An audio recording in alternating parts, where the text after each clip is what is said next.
Social media, why? It's already lies. Nolan, I'm so sorry.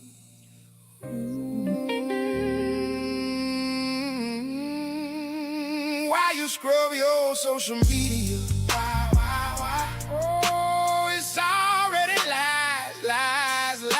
Just tell us what really happened to Nolan.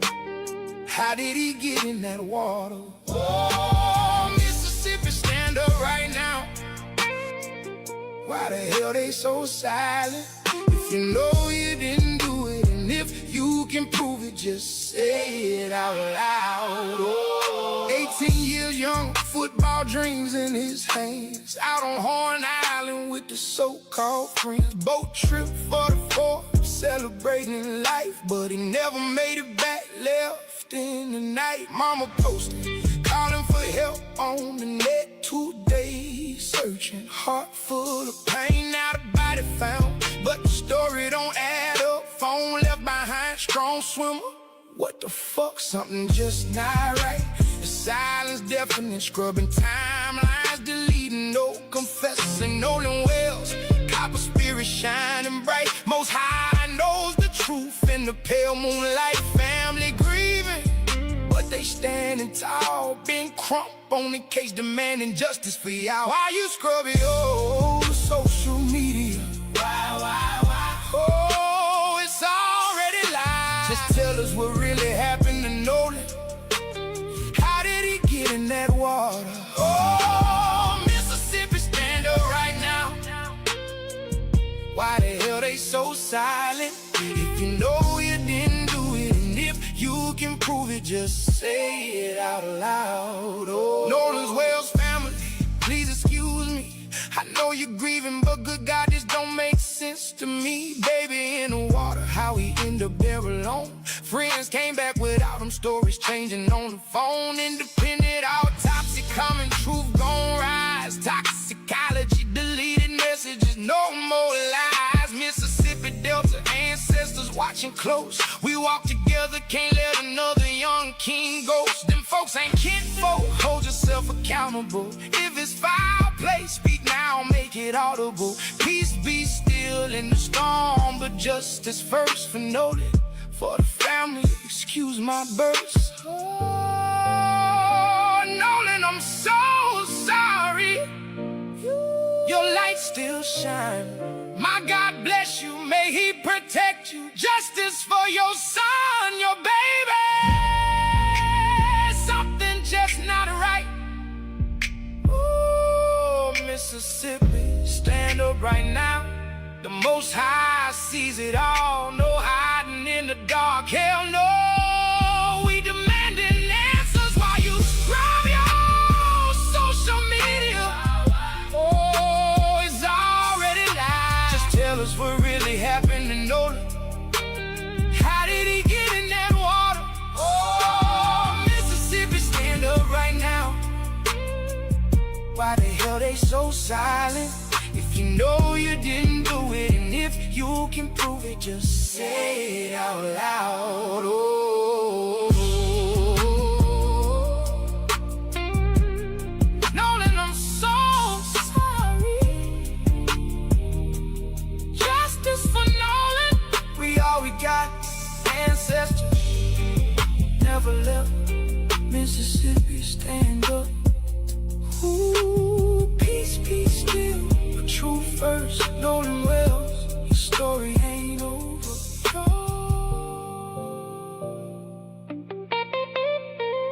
Justice for Nolan.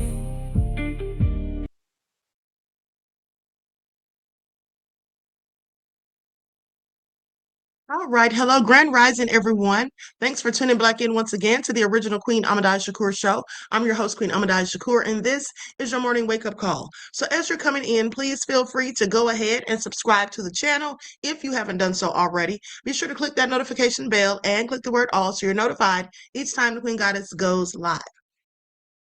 All right, so hello, Claudette. Nessie X is here. Lillian X, Truth Brown, Buckhorse DC. All right, Tangi is here. Let's get ready to get into it. DJ, the Truth TV. All right, 57 Beige Fox, Dangerous, Quiet Storm.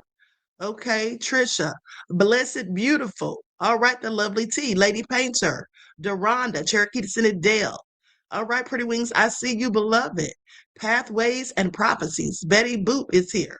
Okay, with that all being said, let's get ready to get into it. But before we do, let's have a brief word from my sponsor at 12 Tribes. I see you, Leon Lawyer. Okay, shout out to everyone tuned into the Queen. I see you, Erica Valdez. Okay, shout out to all my loyal royals, everyone tuned into the Queen. And a big shout out to my moderators because y'all know they be putting in work. All right, I see you, Nessa G, beloved. Okay, here we go. Do not buy 12 Tribes on Earth hair growth oil and hair magic elixir unless you want super healthy, gorgeous hair that grows. They have a whole line of amazing hair growth products, including hair growth leave-in conditioner spray, hair growth shampoo, hair growth spray, and hair growth butter. I'm starting to sense a theme here. They include quality natural ingredients. They smell amazing, and you can see the results for yourself. So if you're looking for healthy hair growth for your natural or relaxed hair, try 12 Tribes on Earth today.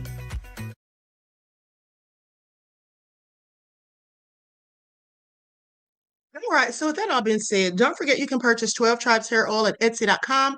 Just look for Lisa Crafts. You can also find her products at Walmart.com. And please don't forget that she sells beard oil as well. Okay, so let's get ready to get into it. So, yesterday it was reported that someone who was supposedly friends of Nolan's had known that he was at a pool party. He was attacked and jumped and all of this stuff. They said they spoke to his mother. Well, Nolan's mother, in fact, says that she has never spoken to this person and that this person was not a close friend of Nolan's. Okay?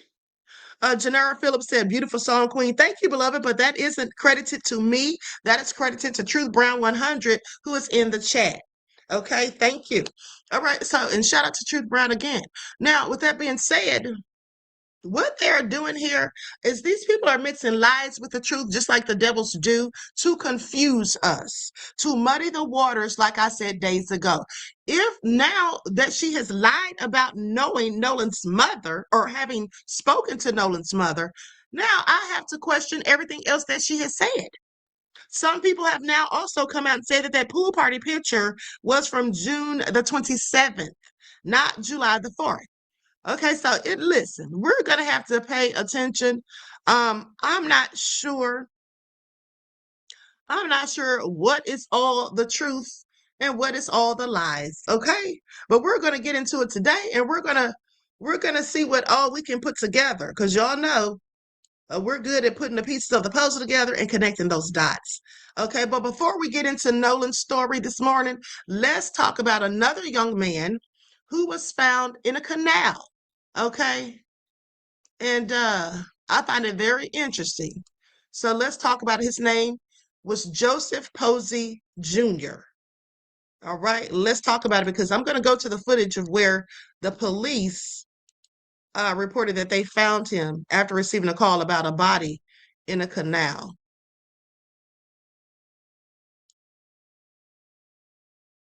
Okay, like up, everyone, please like and share. Thank you in advance. Give me just a second. I'm trying to cue this. Okay, here we go. Here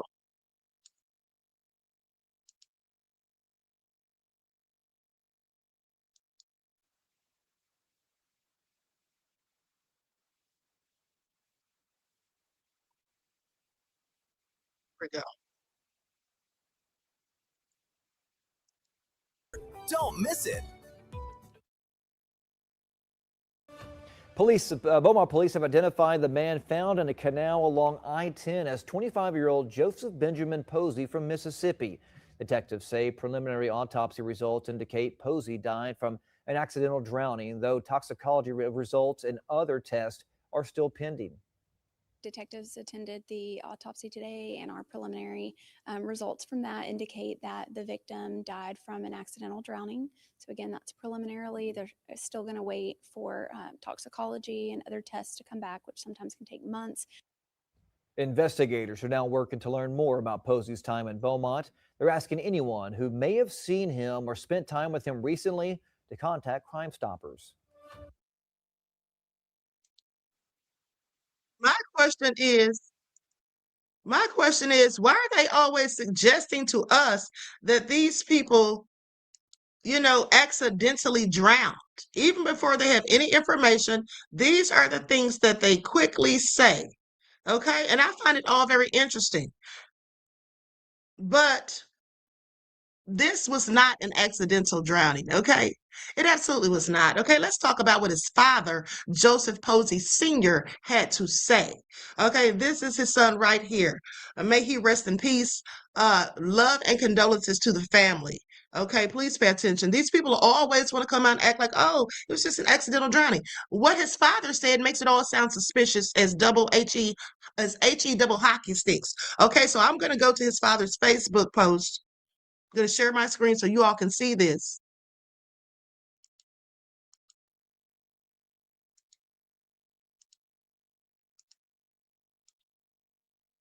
Okay, now let's get into it. Because what his father said sounds absolutely horrible, and it doesn't sound like an accident at all. Okay, this is from July the 4th. He says, I've been numb, Facebook family and friends. As most of you know, we received a call our son Joseph Posey Jr. was found in Beaumont, Texas, deceased in a canal or bayou, decomposed. What detectives called an accidental drowning, little to minimal investigation into what really could have happened to our son. The label was already on what was thought to have happened to him. Now, the detective told us in the initial autopsy, found no bruising, scars, broken bones, or blunt force trauma besides wildlife.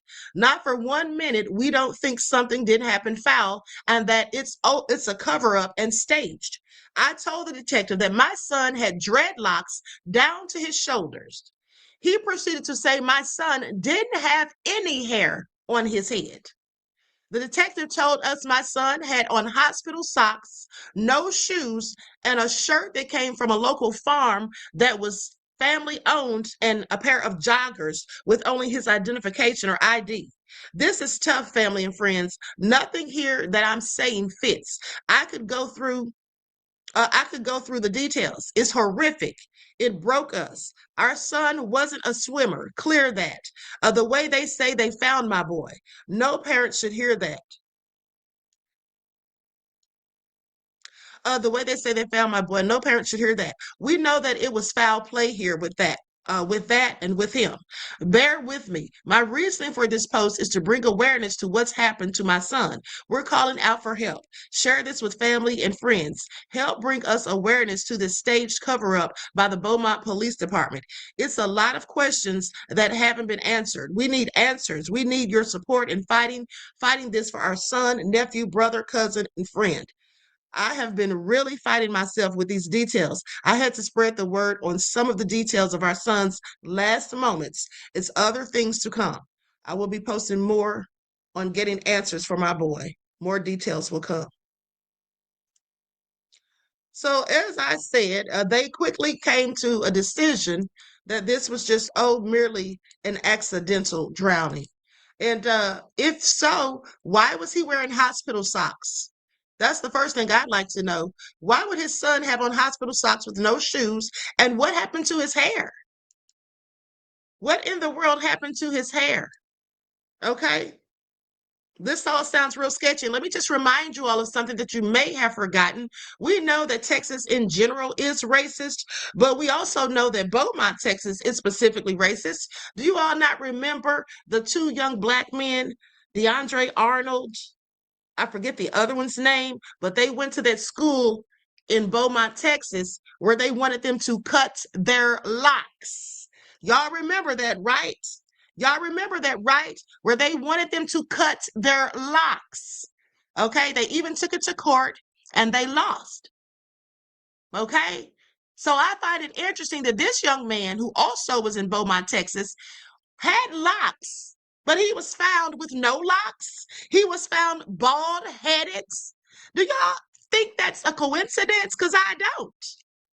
I absolutely don't. You see, I think these people know really what our hair is, that it's our spiritual antennas. And we already know that they don't like for us to grow our hair natural. That's why they don't want you wearing locks, braids, bantu knots, afros, okay, twists, or any of those things in corporate America, because they know. All right. So yeah, I absolutely think someone took this young man out. I don't think it was an accident, and it's clearly suspicious. Okay, clearly suspicious as far as I'm concerned. But hold on, because what's also interesting is the judge, or the former judge, okay, and now attorney Carlos Moore. Now that video that he posted the other day, which I did watch, it went viral when he was talking about his thoughts on the case. But also something else he said I thought was very interesting. And he was talking about what pertained to the judge, Ashley Cole. Now, if you all remember, I'm going to pull this up. If you all remember, I told you all days ago that Judge Ashley Cole should be in trouble.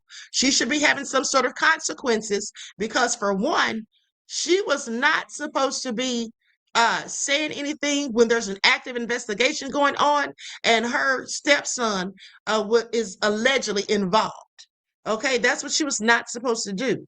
All right, so I told you all that, but hold on. Let's go to this post right here. Hold on.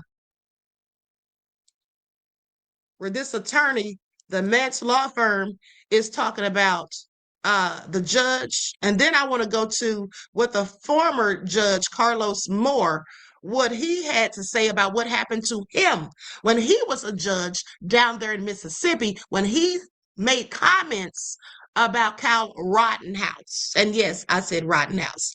Okay, I'm going to share my screen. Lights up, everyone, please like and share. Thank you in advance. Here we go.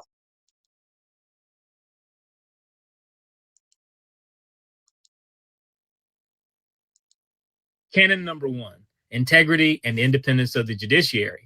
Now, this basically requires a judge to uphold the judiciary's integrity and independence and basically to maintain high standards of conduct in court and out.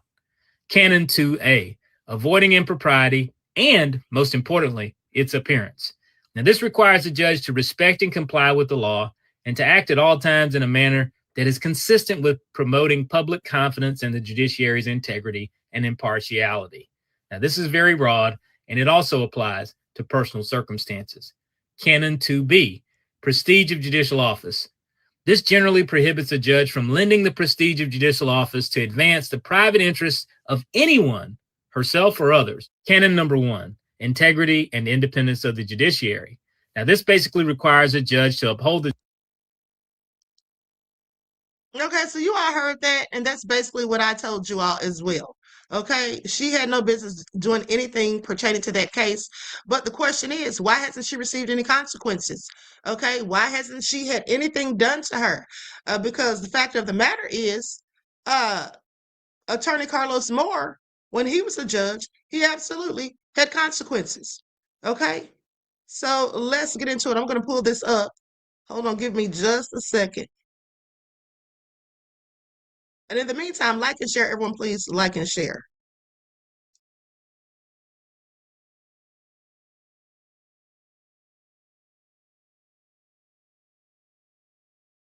Hold on, beloveds. I'm scrolling his page to find the exact post.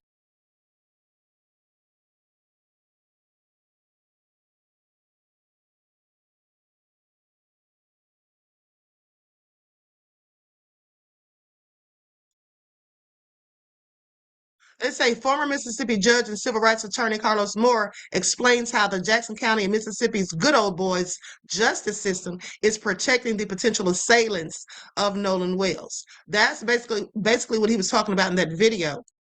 Okay, and we're gonna listen to some of what he said.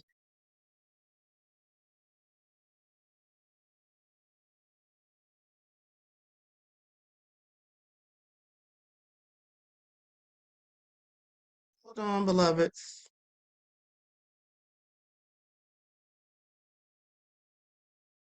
Okay, let me go to this right here. I'm going to look for his exact post in a minute, but let's go to this where someone is talking about what happened to him.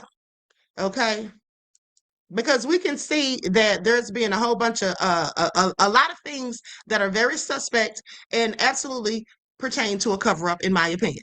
Okay, now if you all can see this, it says, this is the statement that the black judge Carlos Moore in Mississippi made on the Kelly Clarkson and the social media. Because what he said was that he appeared on the Kelly Clarkson show, and he made some comments about Kyle Rittenhouse, and so then he was suspended or banned for life. Okay, so the Mississippi Commission Board voted to remove him from the bench for life for making this statement. And you silly black, he's calling people, I'm not going to say that, but he's calling people basically raccoons and Oreos. He said, voted for and continue to support Trump and his MAGA Confederate flag carrying people. Judge Moore has moved himself and his family to Atlanta, Georgia, because he said Mississippi wasn't safe. Okay, and you silly young black people think what is going on in this country with Trump and his MAGA Confederate flag carrying people is a joke. And that's it. That's exactly what some of y'all think. Okay, I'm hopefully nobody on this channel, but that's exactly what some of our people think. Make it all make sense. Okay, so now here's what he said. According to court records, Moore wrote the following on social media following the acquittal of Kyle Rittenhouse. If anyone still believes justice is blind in America after Kyle Rittenhouse acquittals yesterday, you just refuse to accept an ugly truth. I can almost guarantee you that if Kyle had been black and killed two white men in the same manner that Kyle did, he most certainly would have been convicted. There has never been a greater need for black lawyers and judges in America to keep decrying the blatant iniquities that exist in our criminal justice system and to keep pushing for a colorblind and more equitable justice system. Okay, now that's all he said, and I quite frankly don't think that was so bad. But they had a serious, he had serious consequences. Like, how do you literally ban this man? I thought that was crazy. Hold on, let me see what this is.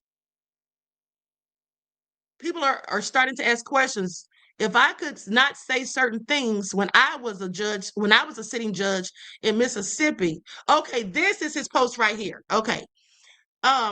People are starting to ask questions. If I could not say certain things when I was a sitting judge in Mississippi without suffering repercussions, what about Warren Hudson's stepmom, Judge Ashley Cole? She has made two very public statements as a sitting judge. As a black judge, I was banned for life from the bench in Mississippi after already retiring for commenting on the Kyle Rittenhouse verdict after the fact. Now, will Judge Cole get off without consequences for commenting during an active investigation of a recent death? Stay tuned and let me know what you think should and will happen to Judge Cole. Okay, so this man was banned for life. All right, and they're not doing anything to this woman. I find that all suspicious. And also, I want to make a correction. When I told you all days ago, I showed you all that post where the mother was talking about Wyatt and Warren and saying that Warren was the first one to contact, Nolan's mom and all of that. I thought that was Judge Ashley Cole, his stepmother. But no, that was his actual mother. Her name is Katie Hudson. Okay, that was his actual mother who made that post. All right, now this says we have started this is something else. Hold on. Okay, we don't need to get into all of that. That's not even pertaining to the case. Okay, so I find that very interesting that they were willing to ban a black man for life for speaking on a case that was already over. This was after the trial, okay, and he had already retired, according to him, and so they still banned him for life because he spoke out about the Kyle Rittenhouse verdict. Yeah, definitely suspicious activity as far as I'm concerned. Now, with that all being said, let's get into some more of this information. I'm going to pull up a couple of videos really quick. Likes up, everyone, please like and share. Dead and a lot of suspicious activity coming from his so-called friends. If your friend vanished without a trace, what's the very first thing you'd hand over to investigators? Most people would say everything. So why does this case keep raising more questions instead of providing more answers? The Nolan Wells case continues to leave people with more questions than answers. and every new detail seems to fuel even more public speculation. One of the biggest questions people have revolves around Nolan's phone. Reports and public discussion have raised concerns that his friends didn't voluntarily turn over his phone immediately, forcing Nolan's parents to rely on tracking technology to help locate it. Whether there's an explanation or not, people naturally ask, if your friend is missing, why wouldn't you immediately cooperate in every possible way? Then there's another detail that has captured widespread attention. The reports that a boat was being cleaned in the middle of the night at a judge's home. On its own, cleaning a boat isn't evidence of wrongdoing, but when it happens during an active missing person investigation, many people understandably wonder why it happened at that particular time. Coincidence happened, but unusual timing often leads to public scrutiny. Now, another major development has brought even more attention to the case. Civil rights attorney Benjamin Crump is now representing Nolan Wells' family. Crump is well known for taking on high-profile cases that draw national attention, and his involvement signals that the family intends to pursue every available avenue to uncover exactly what happened to their son. Whether that means pushing for an additional evidence, demanding greater transparency, or asking tougher questions, it's clear this case isn't fading from the spotlight anytime soon. It's important to remember that suspicion alone is not proof, and everyone is entitled to due process. At the same time, families deserve clear answers when a loved one disappears under circumstances that leave so many unanswered questions. As more information comes out, the public will continue watching closely because unanswered questions rarely disappear on their own. So here's the question. If everything that happened has innocent explanation, why does it seem like every new development creates even more questions instead of fewer? I just want to know. You know what breaks my soul about what happened to Nolan Wells is that as a white mother, I've been in the rooms with other white parents as they make excuses for the shitty behavior of their children. I've sat at the table with white mothers as they placate and avoid and ignore the shitty behaviors that their sons do. I have been in the rooms with other white families as they make excuses and constantly invalidate the experiences of others, completely unwilling to see a reality that doesn't even exist for them. What breaks my soul about what happened to Nolan Wells is that we don't teach our white children how to stand up for what's right. We don't teach our children accountability, because if it's one thing that we really, really, really can't tolerate within white culture, that's accountability. And that has to change with us white mothers.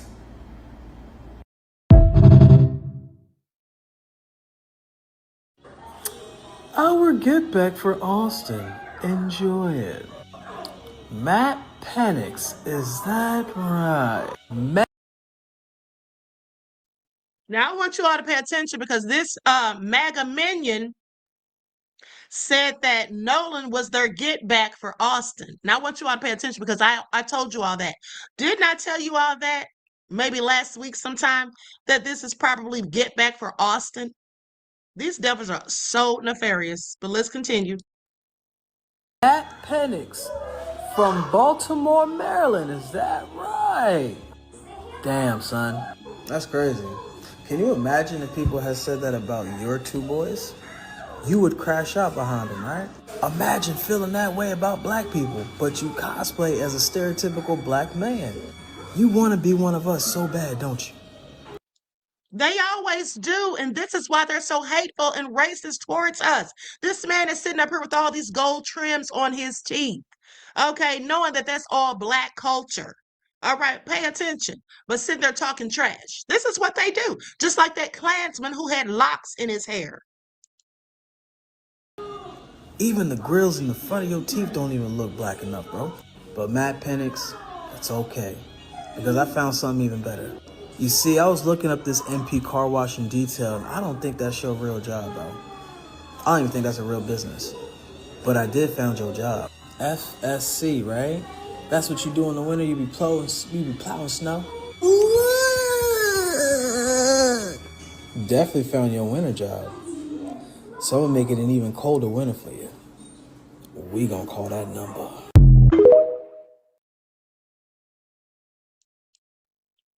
Chris said you said it yesterday. Thank you, beloved. Okay. You know, I'm been covering these cases so much I can't remember when I say what. I've done so many videos. Okay, but thank you for that. Update on Nolan Wells, and let's hope that this video does not get taken down. So I'm going to say allegedly so they can stop being disrespectful to Black creators who are trying to bring awareness to a case about a young Black man who was killed in a hate crime. Now let's talk about this allegedly. Allegedly, here's the photo of Nolan Wells, who made it back off of the boat and back to a pool party later that night. With that being said, allegedly, it's been shown that they most likely may have gotten into a fight at that pool party with those 3 to 4 individuals, and that allegedly he was beaten with a 2x4 and actually was seen coughing and spitting up blood on the ground, and that they had done a couple of other disrespectful things, allegedly. Now, with that being said, this is the image of the young individuals. Once again, just want you guys to take this in, and this is the individual's parent, well, at least one of them, because I haven't been able to find any of the others. With that being said, they knew to delete the entirety of their social media, which only parents who actually know how investigation processes go would tell their kids to do such a thing, because why would you delete it and not private it? You deleted it because you're trying to get rid of evidence, but that's one beautiful thing, because people save things beyond your words, and honestly, a lot of friends will sabotage you just so they can save their own ass. So let's see how this goes.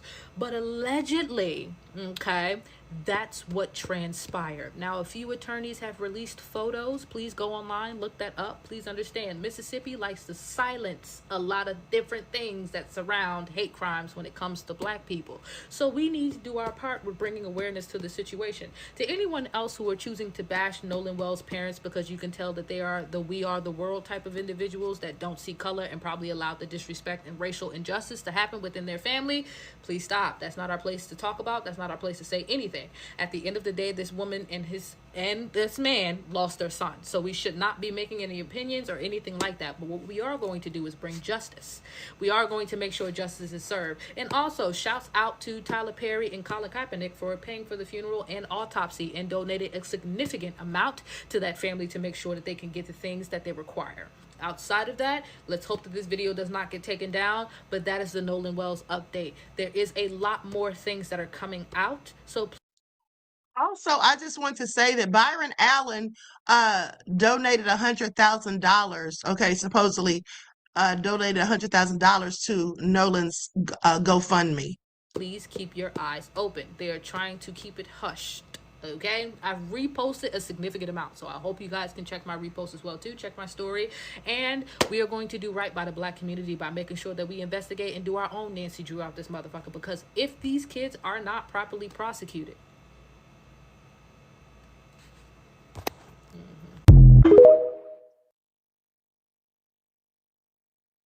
So last night on Threads, I posted this message right before bed. I didn't even have my glasses on. I share my location with my 22-year-old. And on Snapchat, the location is never accurate. And that's only because when you're taking a photo on Snapchat, it'll update your location when the app is open.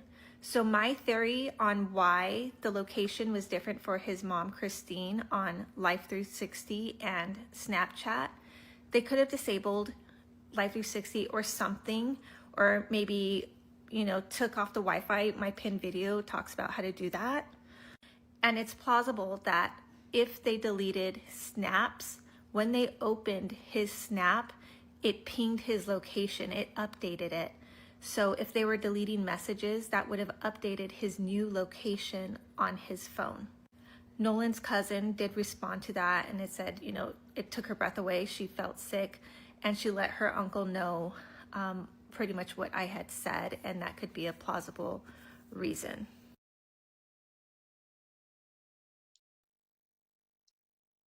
All right. Now, with that all being said, so that explains why she wasn't able to track him by the Snapchat. Okay, I don't really use Snapchat, so I wouldn't have known that. Okay, so now with that being said, let's go back. Okay, just for a minute, let's go back. Hold on. Truth Brown says, Queen said this about the ping on the phone. Right, I did, beloved. I absolutely did. Okay, now with that being said, let's go back to the video of Jayvon because Jayvon, I don't think he was ever truly Nolan's friend. He seems to me like another Eddie Para, okay, who was never Carmelo's friend. Please pay attention. Now I'm going to put an overlay over this, of course. But I want you all to listen to what he's saying and how he's saying it, his mannerisms, and all of that. Video that's been going around social media where people think that they're hearing an argument between people and they're wondering whether or not Nolan is one of the people in that argument. You just described that you had another friend, not Nolan, another friend who was in and got into a dispute. Is that video the other argument that you were talking about? Yes. So, but is that Nolan in the video? I can't tell. It's too far away. But in that video, I feel like the voices are too clear. Like from the side, it's too clear for it to be that far away, for it to be Nolan arguing. And then also that altercation, it sounds just like my other friend that got into the altercation on the boat. And they were trying to, like, as he was in that altercation, I was calming him down. They were trying to get him out off the island. They were trying to get him back to land because he was just losing it. So Describe that. That's kind of interesting. What was that about? He was just very hostile. Like he was just like really like mad. Like they were just trying to, like, the parents on that boat were trying to get him out. I'm curious if the police have, I know they said they're still investigating. Did any investigators ever? Now, the first thing I thought was interesting is he said there were parents on the boat. Okay, so there were parents there when all this was going on. And then he says that he was very upset and irate, but he never says why he was upset and irate. Now, if he was right there on the boat or if he got this information, how come he doesn't know or doesn't want to tell why he was so irate? Ever speak to you about what you saw that day? No, sir. Really? Okay. Cops have not talked to you yet. No, sir. That's odd. I don't see why the cops would have to talk to me. I mean, obviously, like, you know, like I had said my plea, like, because whenever I had talked to the people at Sunherd, it was whenever, you know, the body was discovered and the autopsy people and the. Pay attention to what he said when he just referred to Nolan. If my best friend passed away and I'm being questioned about her and I'm speaking on her, even though she's deceased, even though she would be deceased, I would not refer to her as the body. Did you all catch that? It just sounded kind of cold and callous and just very, I don't know. That just didn't sit well with me. He said the body. Who talks about their best friend like that after death? He also doesn't seem to have any sort of emotion as he's talking about it. Now, I'm not saying he has to cry. I'm not saying he has to cry, but the fact of how he's talking about it in such a matter-of-fact tone, okay, it's very interesting. And you know what I think? Looking at this young man, he's kind of interesting in the looks department, kind of interesting looking. Okay, with that being said, I'm not saying he's unattractive or anything like that, but I'm just saying he's kind of interesting looking. Okay, he looks kind of funny to me. Nolan was a handsome young man. He was in good shape. He was a top athlete and all of that. I think that he was friends with Nolan because they were, two black guys hanging out with a group of white guys. So it's good to sometimes have someone who looks like you. So if the white folk turn on you, you still can say you have someone. Okay, that's why I think he was cool with Nolan. I don't think Nolan was ever his best friend in his opinion, because if so, he wouldn't be speaking about him that way. Okay, he just wouldn't be speaking about him that way. And he sounds like he's possibly been coached with some of the things that he's saying. It seems like when he went on the TMZ interview, and I still want to know why TMZ wanted him specifically to come on there. Oh, you know what? Here's the reason why they may have wanted him to come on there, because he's black. You see, and what better way to make the white people look innocent by saying, hey, even Nolan's black friend said it wasn't about race. Even Nolan's black friend said that it wasn't about race and that wasn't him arguing. Okay? I just find it all very interesting, but let's continue. all those people were there. Well, I'll Not tell the you. I'll hospital. tell you why I'm surprised. Because you knew Nolan well, and you knew that he was friends with these guys who were the last ones to be around him before his body was found. And I would think they would at least want to know, hey, just the things we're asking. Right. You know, did you ever hear of any of this stuff? It's odd to me. Just to gather information. Yeah, as that part the of their cops wouldn't have investigation. contacted you. Yeah. Yeah, and that's fine. Like, I'm completely fine with that. Like I said, I have nothing to hide. Like, that's my boy, and I want him to find justice. Like that, like this whole case thing, like whatever, like this whole situation, and none of this adds up to me. So like, it's really hard, like, for like people to just like keep on saying things when like none of it adds up, honestly.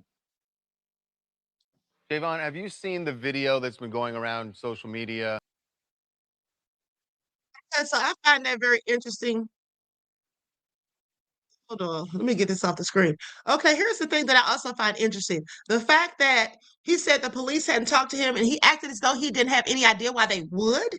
But you were his best friend. When the police are investigating a homicide, they always go to the family, friends, and co-workers of the people first. And here's the thing. If he was really Nolan's best friend, would the police actually have to come to him? Because I would think that he would have just gone straight to the police and told them whatever he knew, okay, about that day. And maybe he didn't know who killed Nolan, or if Nolan drowned, maybe he didn't know any of those things. But still, it would seem to me that a best friend would have gone to the police to give whatever they know, just out of concern and just out of wanting to get justice. But also, I want you to pay attention to another thing he said. He said, I want him to get justice. But the way he said it, it's not like it was caring. It wasn't empathetic. It just didn't sound really believable to me. But also the fact that he said, I want him to get justice. Why didn't he say, I want us to get justice for my friend? I think that would have sounded better. Now, I'm not saying he had to say it that way. I just think that the way he said it just really doesn't make me believe that he was really Nolan's friend.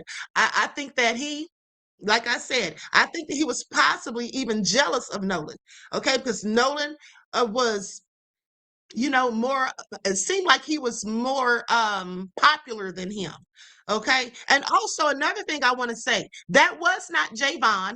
I have it on the video where I showed the picture. That was not Jayvon. He's not the one who said, watch your back. It was the dark-skinned guy, like I told you all. Okay. Someone corrected me in the chat, or I believe it was, but they were wrong. It was not Jayvon. It was another friend of Nolan's. Okay. It was a darker skinned young man, and that is on one of these videos. I don't know exactly which one, but it definitely is on one of my videos. Now, let's go to this, because this is where the mother of Nolan says that she doesn't know that young woman who's posting that stuff on social media, saying that she's talked to her. Okay. Nolan Wells' mother disputes viral claims circulating online. Nolan Wells' mother has publicly stated that the young woman behind the viral post was not one of Nolan's close friends. And here it is right here. Okay. She is not a close friend of our son's, and I've never spoken or met with her. And also, I checked on her social media, the person who supposedly posted this, and it says that she's from North Carolina. So why would she have been at a pool party, or how would she know this information from this pool party? Okay, that supposedly happened July the 5th. I don't know. It just sounds like people are trying to muddy the waters, and they're putting things out there, just to throw us off, or just to make us report on these things or believe these things, and then to be looking crazy when it's not the case. Okay, it's clearly some shady stuff going on. Now, someone responds back to her and says, it seems that they are flooding the zone with false narratives. So in the end, nobody would believe the real truth. Okay, I wish you strength to go on. My heart breaks for you. From Hungary. Okay, please pay attention. That's exactly what it seems like they're doing. Okay, this is the young lady's post that we already went over on yesterday. These people are absolutely up to no good. I mean, they're putting out lies. They're doing what devils do, like I said, mixing lies with the truth to confuse us. Now, I want to go to this article from Mississippi Free Press, okay, from a few days ago. Officials seek public's help in Nolan Wells' death investigation as misinformation spreads. Okay, so let's get into it. Okay, days after discovery of 18-year-old Nolan Wells' body on Horn Island off the Mississippi Gulf Coast, law enforcement is requesting help from members of the public as investigators seek information on what happened leading up to his July 4th disappearance and death. Now, the Jackson County Sheriff's Department put out a public statement on July the 8th requesting members of the public to reach out if they have any of the following information: any interactions with or sightings of or statements regarding Nolan Wells, original unedited photos and videos taken on the northwest tip of Horn Island on July the 4th, 2026, particularly those depicting alleged altercations or containing images of or believed to include Nolan Wells. Original media often contains critical details that may be essential to the ongoing investigation. Now, testimony from those who observed or heard an argument, disturbance, or other unusual activity while on the island that day. So this is all the things they would like people to report. Wells disappeared on the 4th of July during a boat trip with a group of friends to the Sandy Barrier Island south of Pascagoula, Mississippi.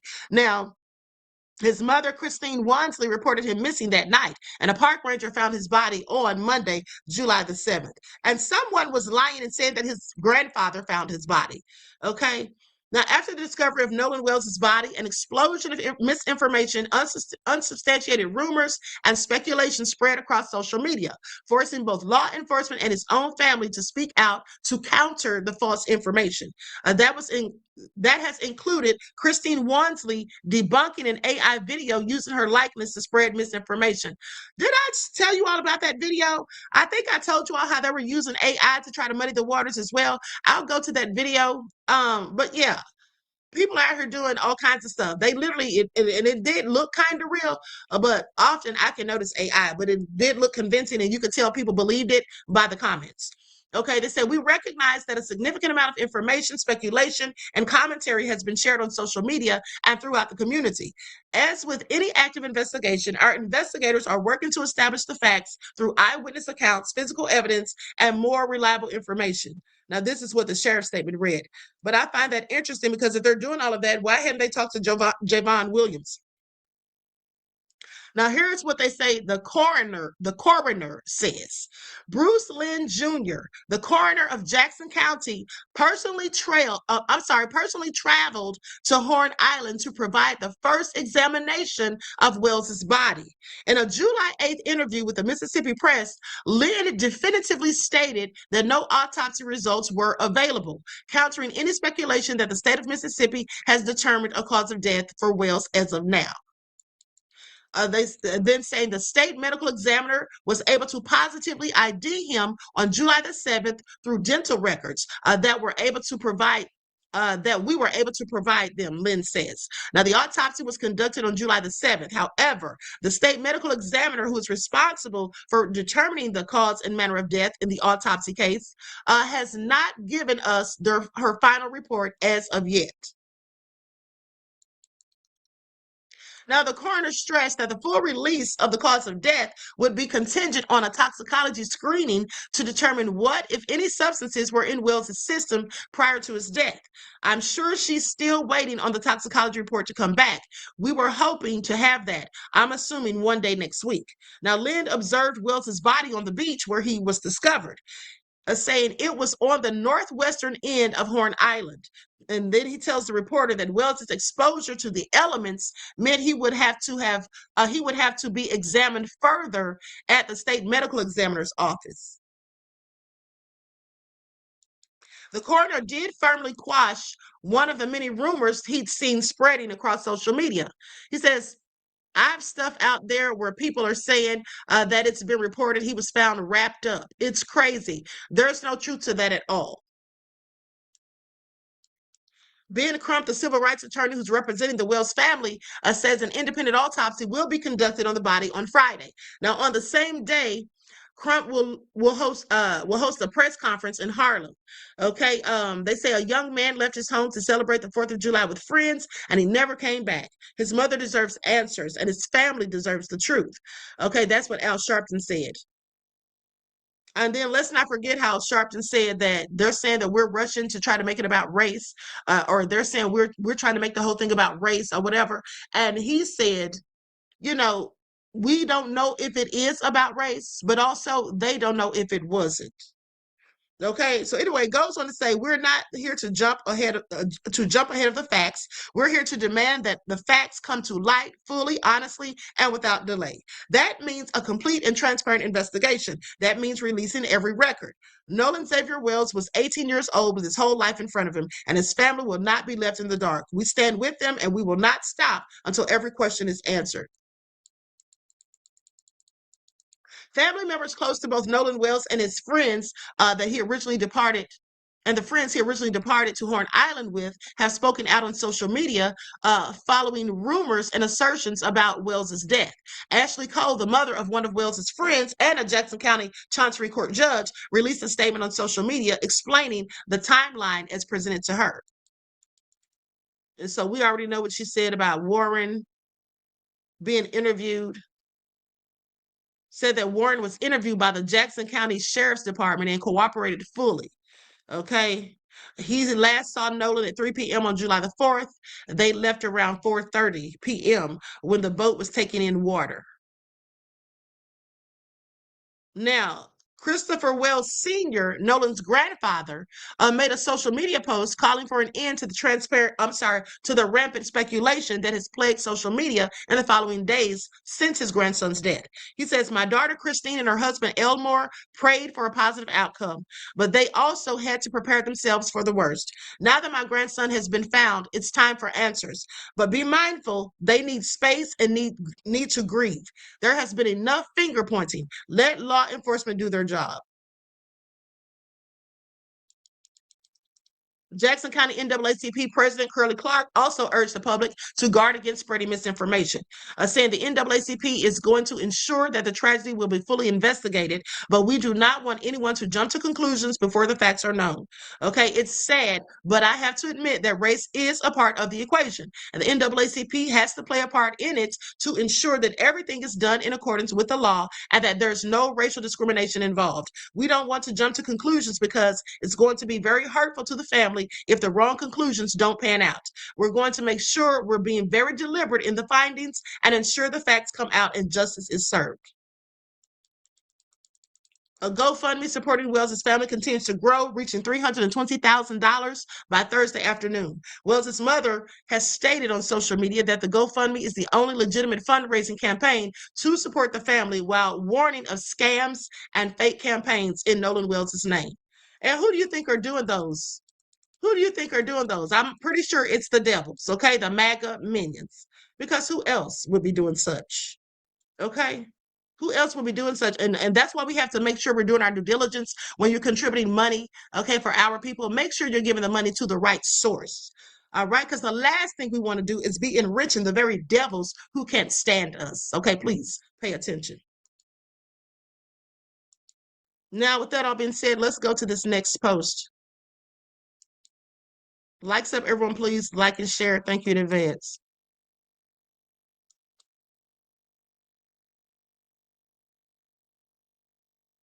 I'm going to share my screen.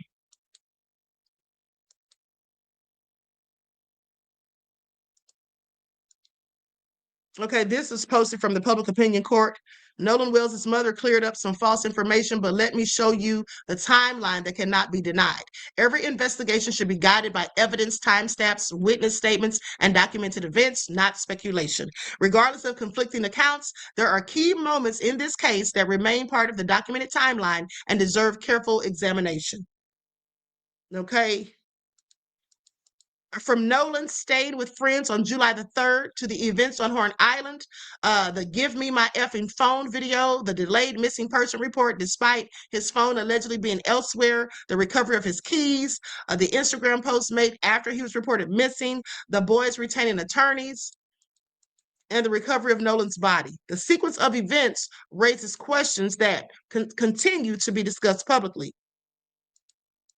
Review the timeline, compare it with the public statements, and decide for yourself what the documented sequence of events shows. Now, I'm going to tell you something. I don't believe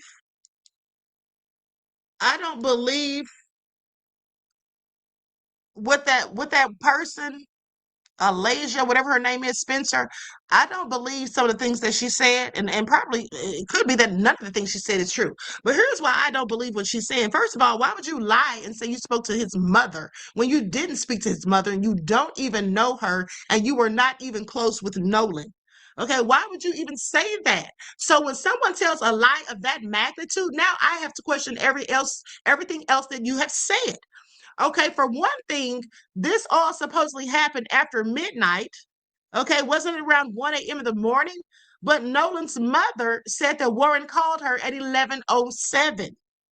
So if Warren called Nolan's mom at 11:07 and they were having this fight with Nolan at the party after midnight, that timeline just really doesn't seem right to me. Okay. That timeline just doesn't really seem right to me. And I'm going to be a bit more careful and cautious moving forward because even though some of these things come out and they sound plausible and they may sound like they're the truth, they could be absolutely whole lies because devils are out here painting narratives. And at the end of the day, that person, Spencer, I don't even think that's that person's real name. Okay. That's probably some fake account or something. Now, Sheriff Ledbetter, do your job. Jackson County Sheriff John Ledbetter have more than enough to classify this as a homicide. He has probable cause to arrest the boys for theft of Nolan's phone. Yes, absolutely, because that is tampering with evidence, like I told you all the other day. Okay? He has more than enough to know this was not an accident. I absolutely agree. Okay, the evidence is overwhelming. Audio, give me my effing phone. Conflicting stories from the boys and their parents. Nolan's phone tracked to his home, to the home of one of the boys. They had the phone and the keys for hours before reporting him missing. Deleted Snapchat content and social media activity. Witnesses placed Nolan with them. Then he disappears. Okay, this is not an accident. This is a cover-up. Justice for Nolan Xavier Wells. Okay, I'm just wondering why the police haven't done any darn thing. Okay, just wonder why they haven't done anything because this doesn't make any sense. They absolutely have enough to have arrested somebody for something, wouldn't you say? So now with that being said, let's go to some of these reports. This one came out 2 hours ago. Hold on. Let's see what this is.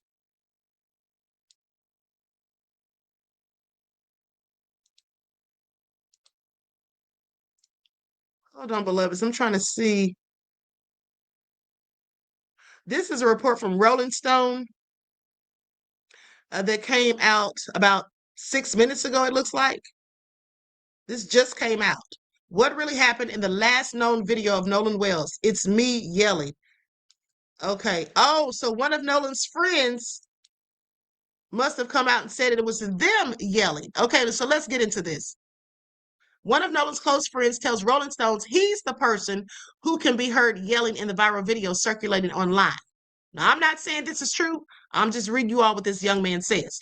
A moment that started out as a disagreement between Trayston Shepard and his girlfriend has been at the center of a swirl of questions around the tragic death of 18-year-old Mississippi football player Nolan Wells. The video posted to social media, a group of young people seemingly in a heated altercation has been believed to be the last time Wells was pictured or heard on video before his disappearance and death, which has made national news. But Shepard, a close friend of Wells, says what really happened in the video isn't how it's been portrayed.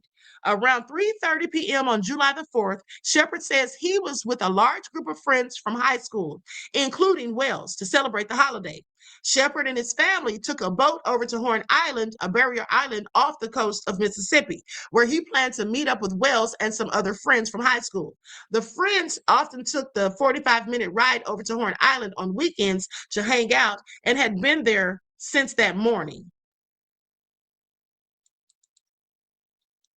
Now, Shepard says he was waist deep in the water surrounding Horn Island, having a disagreement with his girlfriend that afternoon when a young man his age walked by and criticized their conversation. The man was an acquaintance from a nearby town who had not come over on the boat with Shepard or Wells.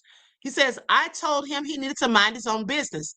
Shepard, age 20, told me this Saturday, a week after the disagreement. Shepard says the exchange became heated and that he and the other men ended up getting into a physical altercation. Shepard's uncle, who had raised him like a father, told Shepard to get out of the water and onto his boat so they could head back home. Shepard complied, but once he got on the boat, he changed his mind and decided he wanted to go back.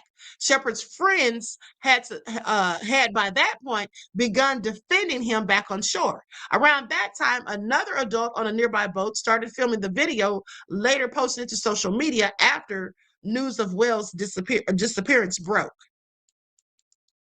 Now, in that video, you hear someone yelling that it's me. Shepard says, it's me yelling. My exact words is, get me off this effing boat. I wanted to fight, and I felt like I hadn't had my fair share.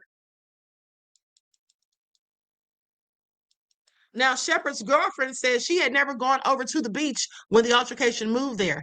And Shepard's uncle says a group of older adults stepped in and broke up the fight between the younger adults on shore. Shepard's girlfriend and uncle corroborated his story, as did a family friend who can be seen in the video trying to calm Shepard down. They say he wanted to get off the boat and to fight the dude who he got into it with. That's what a family friend who asked not to be named says. Nobody knows what Trayston was saying better than me because he was screaming in my face. Now, once the Wells story began making headlines, the grainy video quickly went viral. People online speculated that Wells was one of the people standing in a group, seemingly in a heated discussion. Wells was last seen wearing blue swim trunks like a young man in the group. A Shepard says the man in the video, who people think is Wells, is too short to be his 6'2" friend. Now, he says Wells is not shown in the video at all, that he was just out of the frame hanging out in the water. Shepard has been speaking with law enforcement since Wells went missing and gave his full version of events of that day and of the video to local police officers on Friday, July the 10th. Now, Shepard says he has also communicated with Wells' family. Now, what this person is saying does sound like what Jayvon was saying, or Jayvon. It does sound like what Jayvon was saying. Jayvon said it was another friend of theirs arguing. He wouldn't say what they were arguing about. And maybe he didn't say what they were arguing about because he was arguing with his girlfriend. I don't know. But nonetheless, he said it was somebody else arguing on the boat. So this person is saying that it was them. Okay, so now the video has been, and here's the thing. We can, give our opinions and all of that, but I want us to stay open-minded. I want us to not just focus on, like these things being the whole truth, because we really don't know. We really don't know. So I don't want us to get wrapped up, like in all this stuff that's coming out and then just to be let down because this is not even what happened. Okay. So with that all being said, let me continue. So the video has been at the center of discussions around Nolan's death or Wells' death, as many believed it was the last time he was seen alive and showed that he was on the island when the video was taken around 3 p.m. It also seemed to show that Wells was involved in an altercation shortly before his death. Wells was found dead on Monday, July the 6th, in the same area where the group had been hanging out all day. Now, Ben Crump, the attorney working with the Wells family, reposted the video after it went viral on social media and brought it up on Friday at the afternoon press conference. Crump said that Wells can be heard in the video. This video, you can hear an argument going on where Nolan is saying, "Give me my freaking phone. What are you freaking doing?" Another friend of Wells and Shepard told TMZ over the weekend that it wasn't Wells heard on the video. Jayvon Williams said the video was too far away from him to make out whether or not it was Wells in the group standing on shore. But he thought the audio sounded too clear for it to have come from the land. So we already know what he said. Let me scroll down a bit. Now, in his first video with media, Shepard says now that he's made his full statement to the police, he wants to correct the record, both because he wants the truth out there and because he's worried about his friends who are receiving death threats after online sleuths have misconstrued what is happening in the video. Okay, listen. All these people keep coming out talking about death threats. Who's making these death threats? Because I promise you, it's not people who look like me. And how are people getting to them to give them these threats? Okay, I think it's people that they know, if they're actually even getting threats. I think it's people that they know, people who don't look like me specifically, doing this to paint narratives. Because isn't that what they always do? And the judge came out last week, remember, talking about how the truth isn't going to stop them from coming for her young children. Like, I don't think anybody's coming for any of these people. I think this is just something to make them seem to be the victims. So anyway, it goes on to say, I'm tired of speculation, of not being able to talk. It's time for somebody to start speaking up. Okay, I'm not just hurting because of Nolan. I'm also hurting because I call my friends, and you can hear it in their voice that they are terrified of what people will do to them.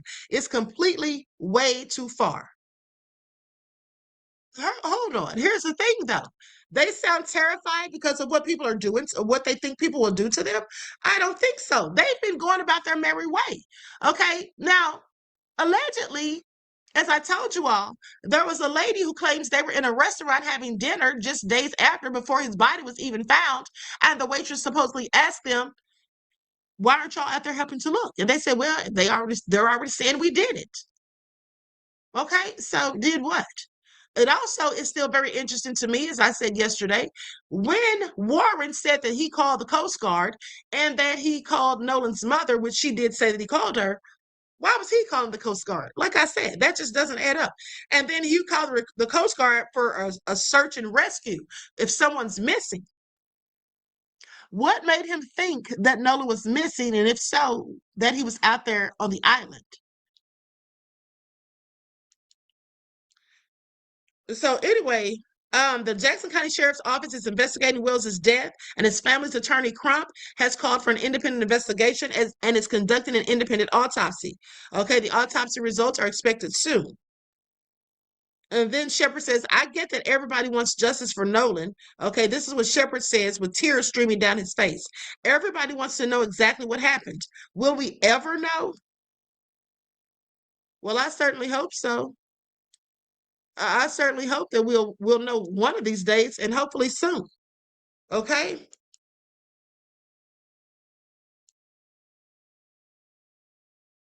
Now hold on, I just saw a timeline on here. Hold on, beloveds.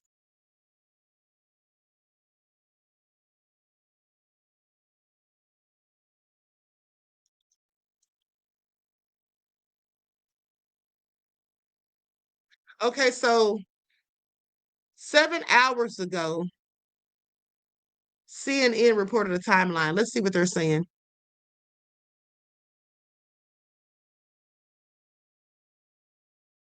I'm going to share my screen.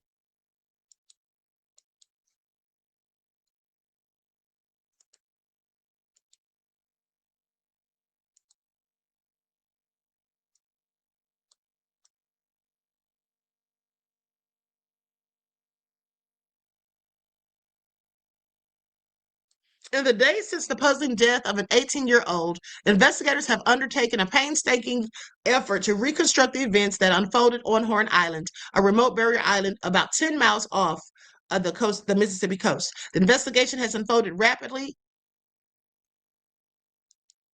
Hold on, it's saying page unresponsive. Hold on just a second.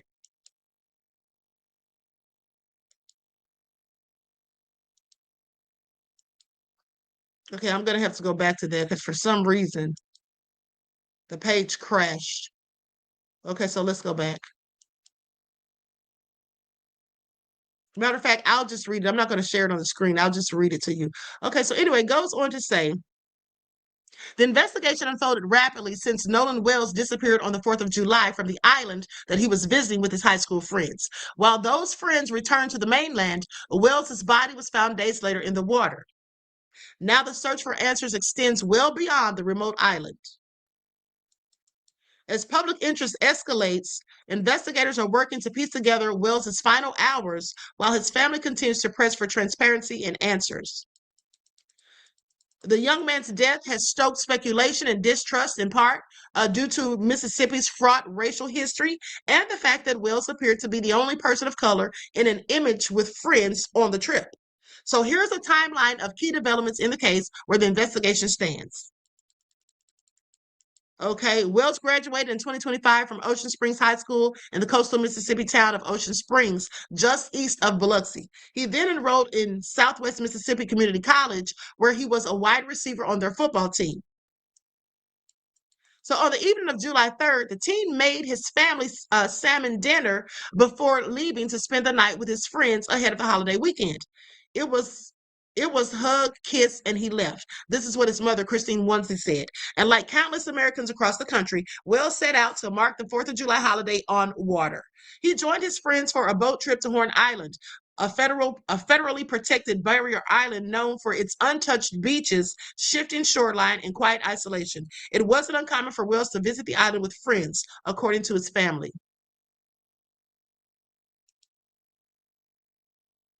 Hold on, pop-ups, beloveds.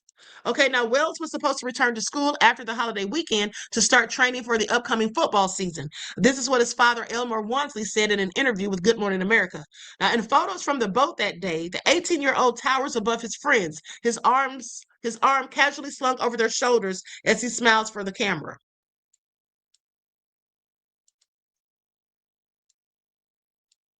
But by the time the group returned to the mainland, after that afternoon, a day that began as a holiday celebration took an unsettling turn. Wells was not with them. His family reported him missing the night of July the 4th after they received a phone call around 11 p.m. from one of his friends.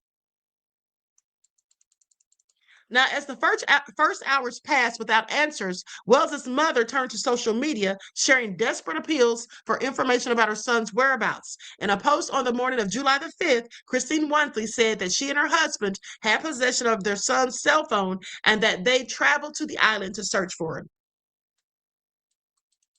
The worried mother posted photos that night of Wells, which she said were taken during the July 4th boat trip. The teen, at 6'1", smiles for the camera in blue swim trunks and sunglasses. Now, that day, the Jackson County Sheriff's Department publicly announced they were coordinating with the United States Coast Guard and Mississippi's Department of Marine Resources to search the island. Sheriff John Ledbetter would later tell the Associated Press, saying, from the people we've talked to, it sounds like he chose to stay on the island with the assumption that he was going to ride back to the mainland with someone else. First of all, let me tell you something. That doesn't even sound right to me, because if you wanted to stay on the island, you would likely know for sure that you had a ride back. Why would you make an assumption that you may be able to catch a ride? Okay? That would be something that you would definitely want to be sure of, in my opinion. Now, but his family later said they can't fathom why he would separate from his group of friends, saying that we always taught him, if you go with a group, you stay with the group. That's what his father said.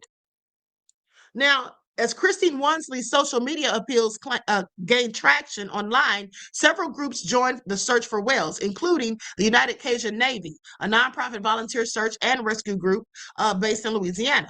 Now, the group's vice president told CNN that he spoke to several people who were at Horn Island on July the 4th and described the beach as being packed with boats and people, some of whom had been drinking alcohol.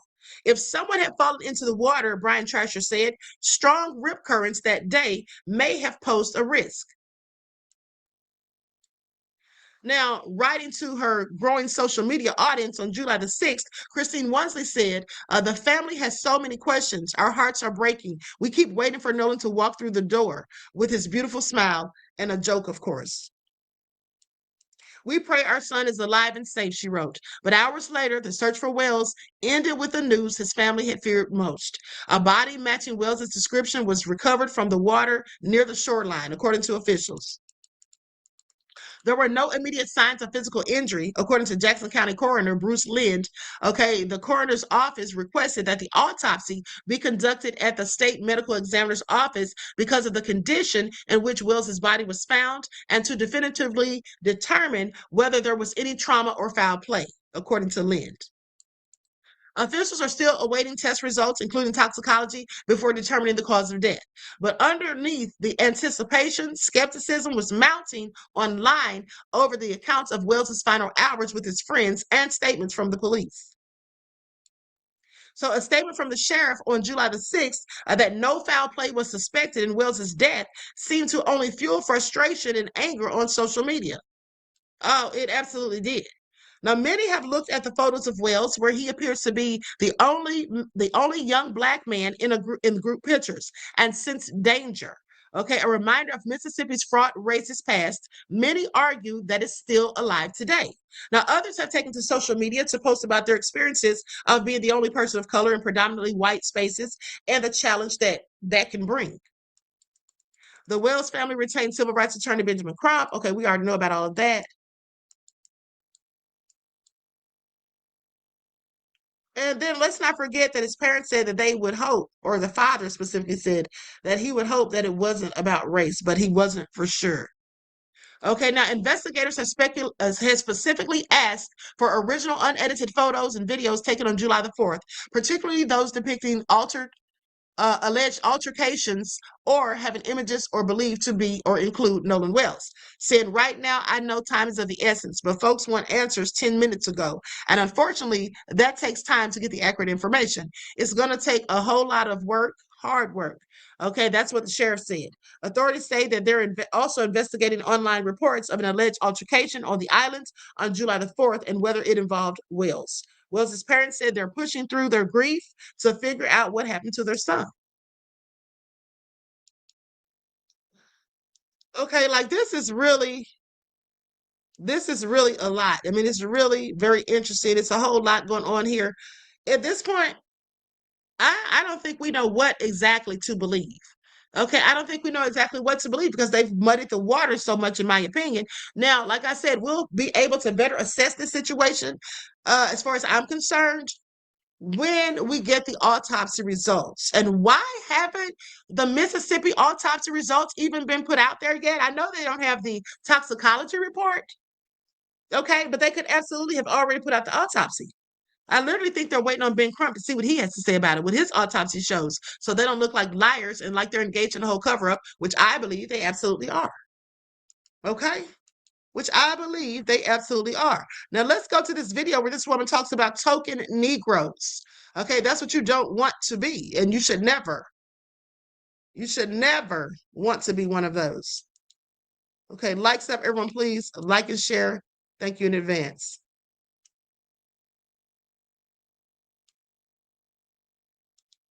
Okay, I'm going to share my screen. Here we go.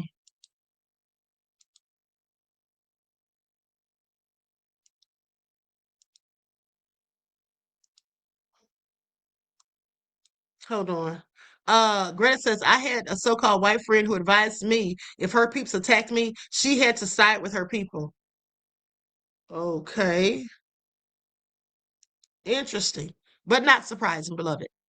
Okay, She Built Journal says this is the time all so-called good white peoples need to call this out, this BS out. Well, there are absolutely some of them calling it out. There are some of them calling out, but see, the thing is, there's not a whole lot of good white people, in my opinion. I think that many of them are MAGA minions, okay, whether they admit it or not.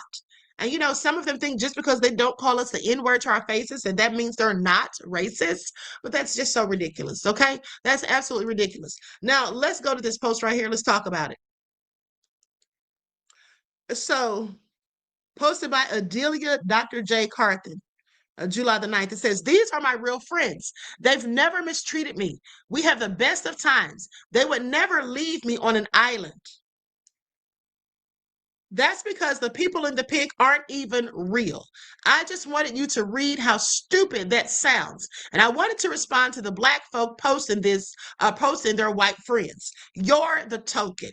I wanted to make a point because some of y'all use this same kind of logic every day.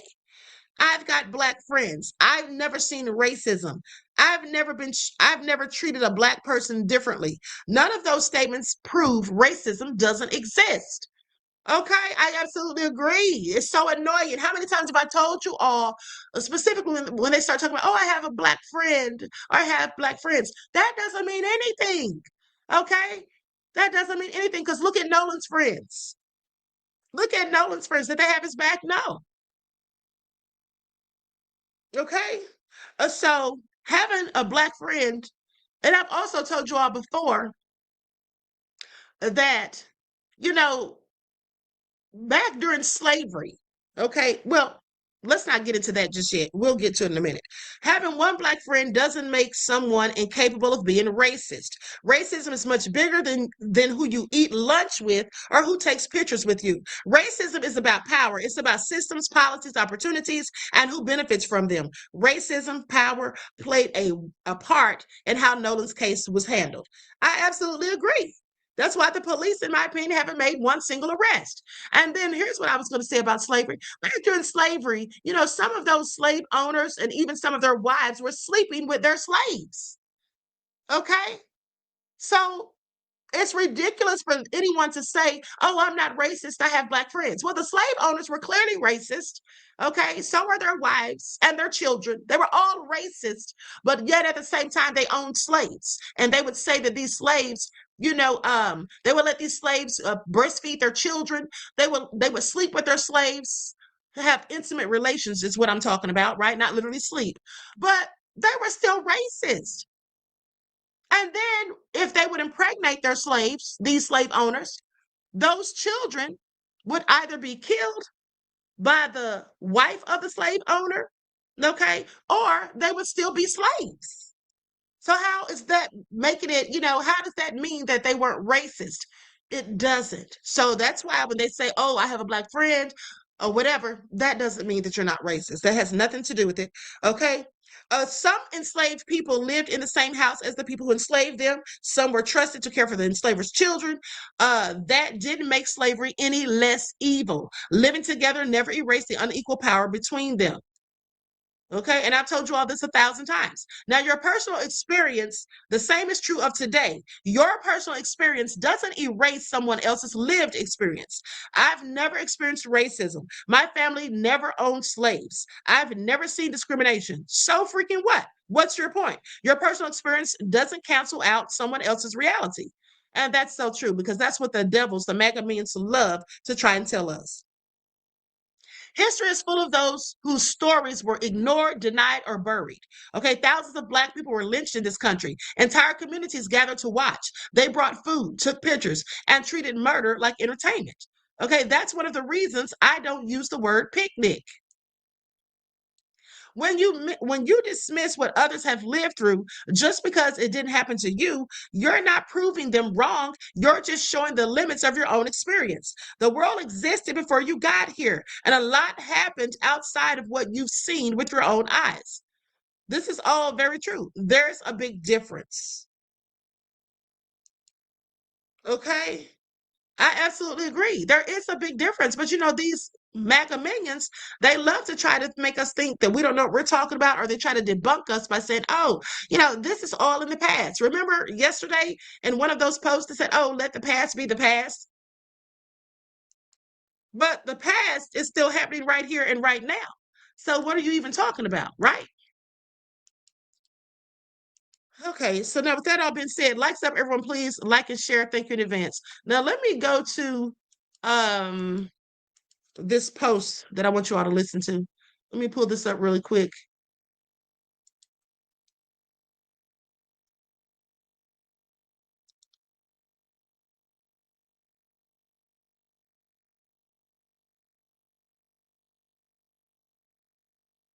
Okay, here we go. I'm going to share my screen.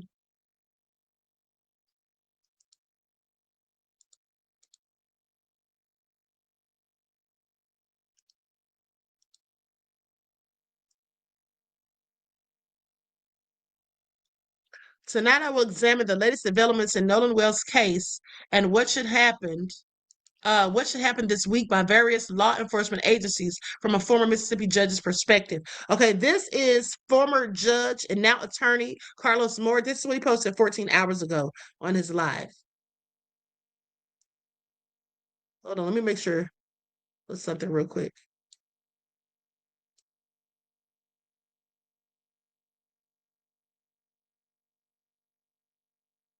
Hold on, I'm trying to make sure this is not the. Okay, yeah, I don't think this is the one from the other day. I was trying to get the more recent one. Okay, now I'm gonna go ahead and play this. Good evening, friends. I'm Judge Carlos Moore, former Mississippi judge, former Mississippi municipal judge, currently a practicing attorney in Tennessee. I currently reside in Atlanta, Georgia, and I am out of town on vacation in Miami, Florida for the weekend. But I could not wait to speak with you and update you on the latest developments in the Nolan Wells case. It's been very hard to even enjoy Miami, Florida, South Florida, since I've been here the past 48 hours thinking about all the new developments. And so I'm happy to give you my thoughts about what should transpire this week in the Nolan Wells case. So tag your friends, your loved ones, those that may be interested, and have them come on in. I want to have a discussion with you tonight because, as I said the other day, enough is enough. It's time for justice, and we need justice now. Justice can no longer wait. So I want to give you my unfiltered opinion tonight. And so been several new developments, several new allegations that deserve to be investigated. And they need to be investigated by those with jurisdiction.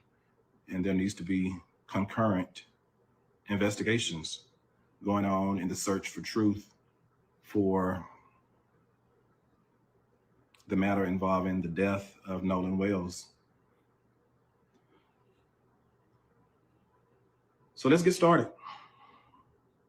This morning, most of us awoke to the news that there is an allegation that Nolan Wells may have actually arrived on the mainland after leaving Horn Island.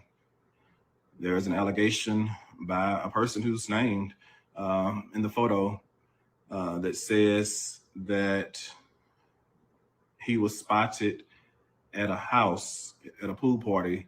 And it is believed that that picture may have been taken sometime shortly before 1 a.m. And it is believed, if the allegation is correct, that that pool party may have been in Ocean Springs, Mississippi. And so now we believe that based on that allegation, not only does the Jackson County Sheriff's Department have jurisdiction to investigate the death of Nolan Wells, now the Ocean Springs Police Department has jurisdiction to investigate the death of Nolan Wells. And so I am hereby calling on the Ocean Springs Police Chief and the Ocean Springs Municipal Prosecutor to do their jobs. There should be concurrent investigations going on. If the Jackson County Sheriff's Department believes it has jurisdiction, it should continue to do its investigation, because we do know that part of this investigation involves things that happen off the Gulf Coast, about 10 miles off the Gulf Coast. So all of the appropriate agencies should be investigating.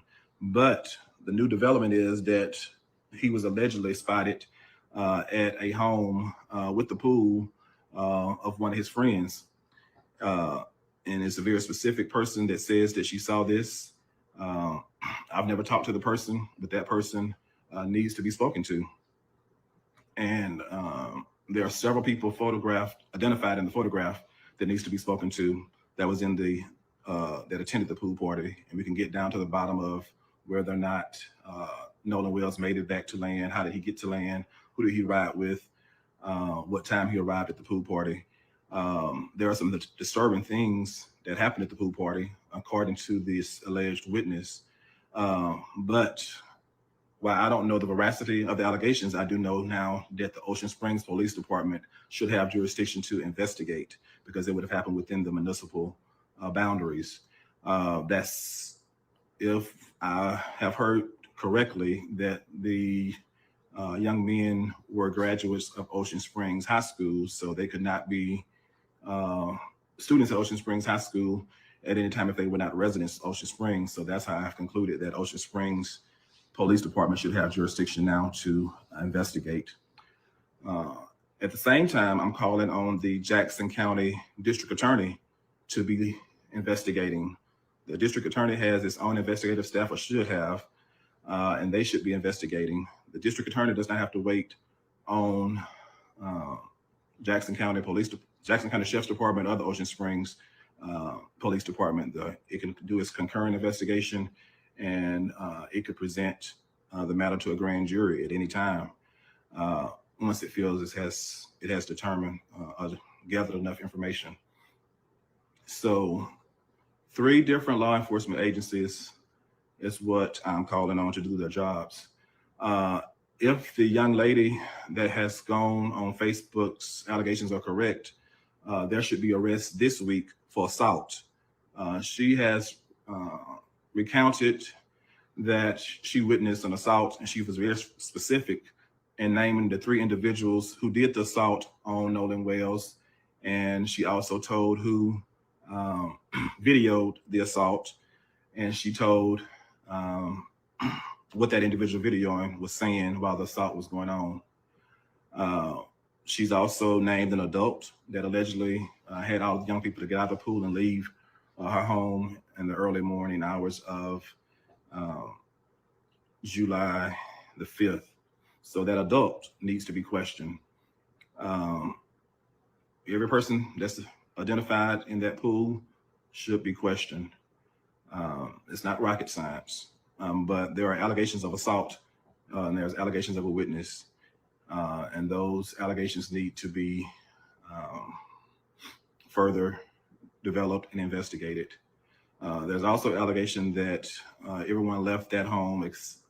Most of the young people left the home. They did not live there except Nolan Wells. And when she left, there was he was leaning over the pool, and blood was coming from his mouth.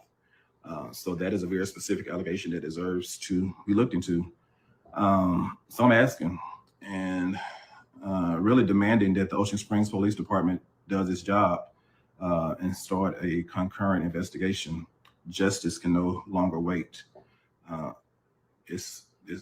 Justice has been delayed long enough. And so I am straight out of patience at this point, straight out of patience. And various crimes have been alleged. And at this point, there needs to be some arrest this week for the crimes that's been alleged and sufficiently alleged. You have eyewitness accounts for some things. And the police does not have to have a affidavit from the people that are making the allegations. They have to be interviewed by the police, and the police can sign an affidavit and take it to a judge and get the warrant for arrest. So we are asking law enforcement to simply do their jobs, get the arrest warrants for those crimes that you know that there's probable cause that a crime has been committed already. We do believe that this week will be the week that the autopsy report come out. We are now on day 8 since the alleged since the disappearance of Nolan Wells. And so there's been sufficient time for the autopsies to be done, if the information I've heard is correct, and we should learn the results of those autopsy reports. I would expect this week that there should be a lot of movement in this case. Once the autopsy reports are revealed, I believe that should lead us where we go from here. But the witness today that says that he was in the pool said that he was assaulted. Also said there was another argument about the phone not being in his possession, someone taking his phone and not giving it back. That needs to be investigated, and someone should be arrested for theft or larceny, or the simple larceny, grand larceny. Someone should be arrested, or some people should be arrested for assault, if that is a true allegation from that witness and then those others that were witnessing it. But to continue not to follow these leads and not to make an arrest, it is unacceptable at this point. It's simply unacceptable. We know and we have accepted it to be true for so long that when the roles are reversed, there's an immediate arrest. And no one jumps up and down in those instances when there are immediate arrests. The persons just simply go through the system, and no one cries that it's unconstitutional or not. So what's good for the goose should be good for the gander. I'm happy to announce tonight that I feel led to start a nonprofit group entitled Dads for Justice. And it would be for dads throughout the United States and around the world. If you have at least one child and you are primarily a man of color, black or brown, you will be invited into this group. Notice he said if you're a man of color, black or brown, you'll be invited into this group. Now watch the white tea people, the MAGA minions, come out and say, oh, that's racist. Why is it always got to be about color? Why is it only for the black and brown people? Okay, please pay attention. Even though they don't give a darn about Nolan or if the case is ever even solved, and they clearly hope that it is not. But let's continue. And welcome into the group. Others that have concerns, similar concerns, will be welcome into the group after appropriate vetting. Everyone will be appropriately vetted to be in the Dads for Justice. But as men, we have to take our rightful places. Our communities are under attack. I have not one, but 2 children, and they are the most important people to me on earth. And I would believe that any dad feels the same way. And it is our duty to protect our precious treasures, our young people. And so I'm asking the men, the dads that may be watching around the country and around the world to email me at carlosmoorelaw@gmail.com. carlosmoorelaw@gmail.com if you're interested in becoming a member of this new group, Dads for Justice. We know that what we have had has not been working. Trayvon Martin was killed, I believe, in 2012. This is now 14 years later, and this stuff continues to happen repeatedly. And we see the same refrain over and over, and it's not getting any better. So we're gonna have to try something different. And so I'm calling on all of my educated brothers, my strong brothers that do not mind standing in the gap to come together and let's figure this thing out. I know the Constitution.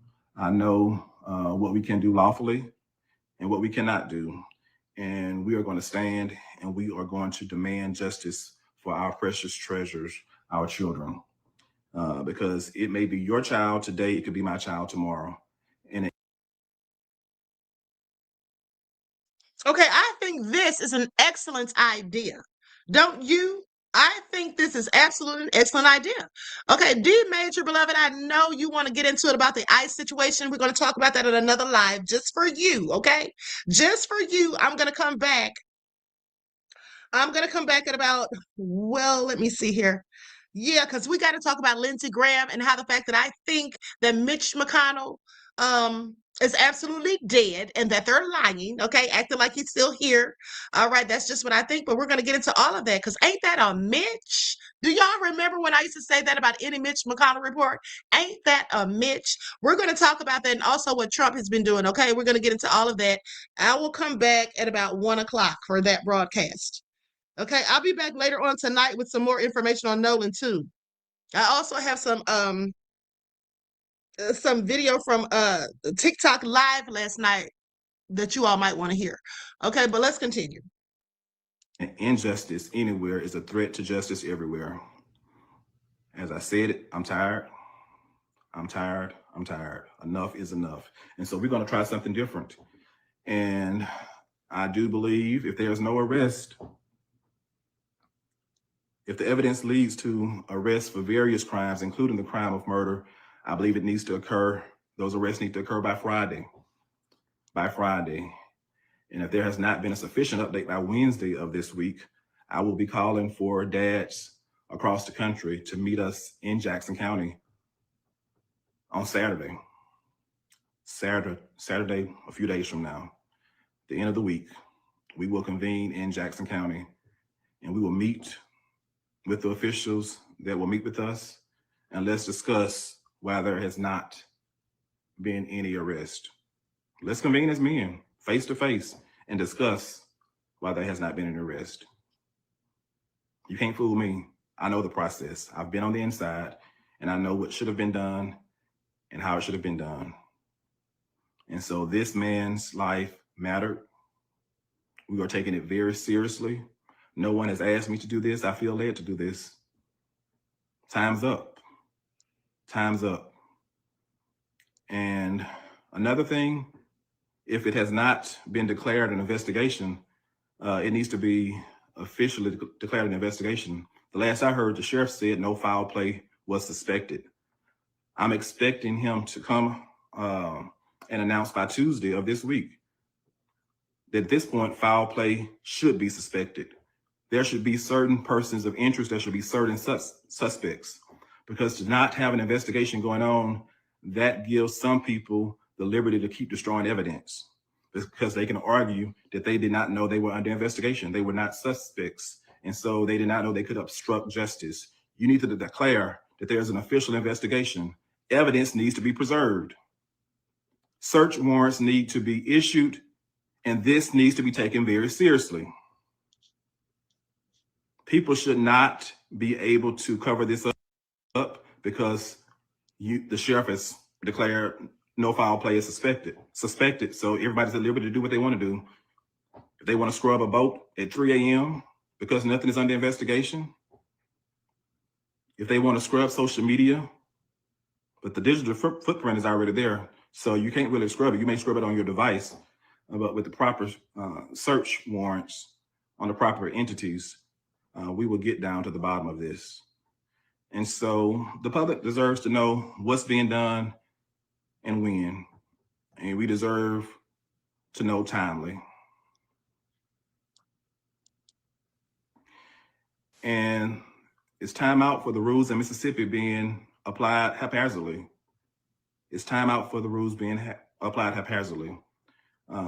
Everyone pretty much knows that I was disciplined by the state of Mississippi for speaking out as a sitting judge about the Kyle Rittenhouse verdict.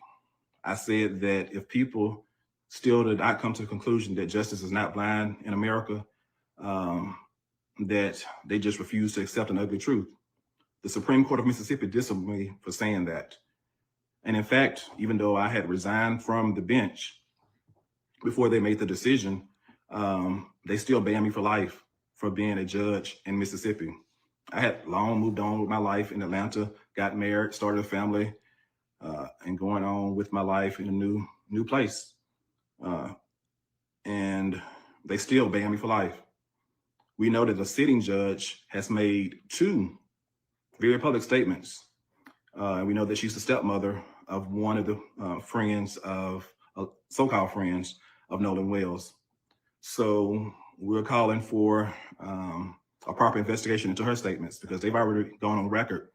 It was not a unanimous verdict concerning me. I believe Justice Leslie King, who happens to be the only Black member of the Supreme Court, dissented and said I had done nothing wrong. But the others on that court, I believe at least 7 others on that court, said I had done something wrong, and they have banned me for life from being a judge in Mississippi. And when I moved to Atlanta, I've never planned to move back to Mississippi. So some people saying I was removed from the bench. That is not true. I resigned from the bench, got married, and moved to Atlanta. So I believe when President Trump got in office, he tried to remove Mayor Keisha Lance Bottoms from office, but you couldn't remove her because she had already resigned. And so people can have showmanship, but you can't remove someone who's already been voluntarily left. And so Mississippi has tried to silence me. They thought I would be embarrassed by the banning. The law, what's lawful, may not be what is expedient. So the majority ruled. The Black justice ruled in my favor, but he was the only lone voice. And so I had to accept the rule, and I've accepted that I'm banned for life in Mississippi for being a judge. But I do know that there are 49 other states. I do know that there are 49 other states. And I do know that there's a U.S. Supreme Court that I'm not banned from serving on. I'm currently licensed in the state of Tennessee to practice law, where I've been practicing. And my wife and I, my family, we're happy. We are thrilled to be living in Atlanta, Georgia. And so we don't miss Mississippi at all. And now that I am a former judge, I can do this live for you. But what I'm simply saying is, what's good for the goose is good for the gander. The majority has already said I could not make statements about a matter while I was a sitting judge, even on my own time, for something that had already occurred. The Kyle Rittenhouse verdict was already out there, so I didn't try to influence the results of the jury. But here, there has been no arrest, and she knows that her stepson's name is on everybody's lips. So why is she making public statements? So there is something called the Mississippi Judicial Performance Commission. I'm expecting them to do their job once at least one person files a complaint with the Mississippi Judicial Performance Commission against Judge Ashley Cole. You can go to their website, you can get the complaint form from there, and whoever decides to file it can file it.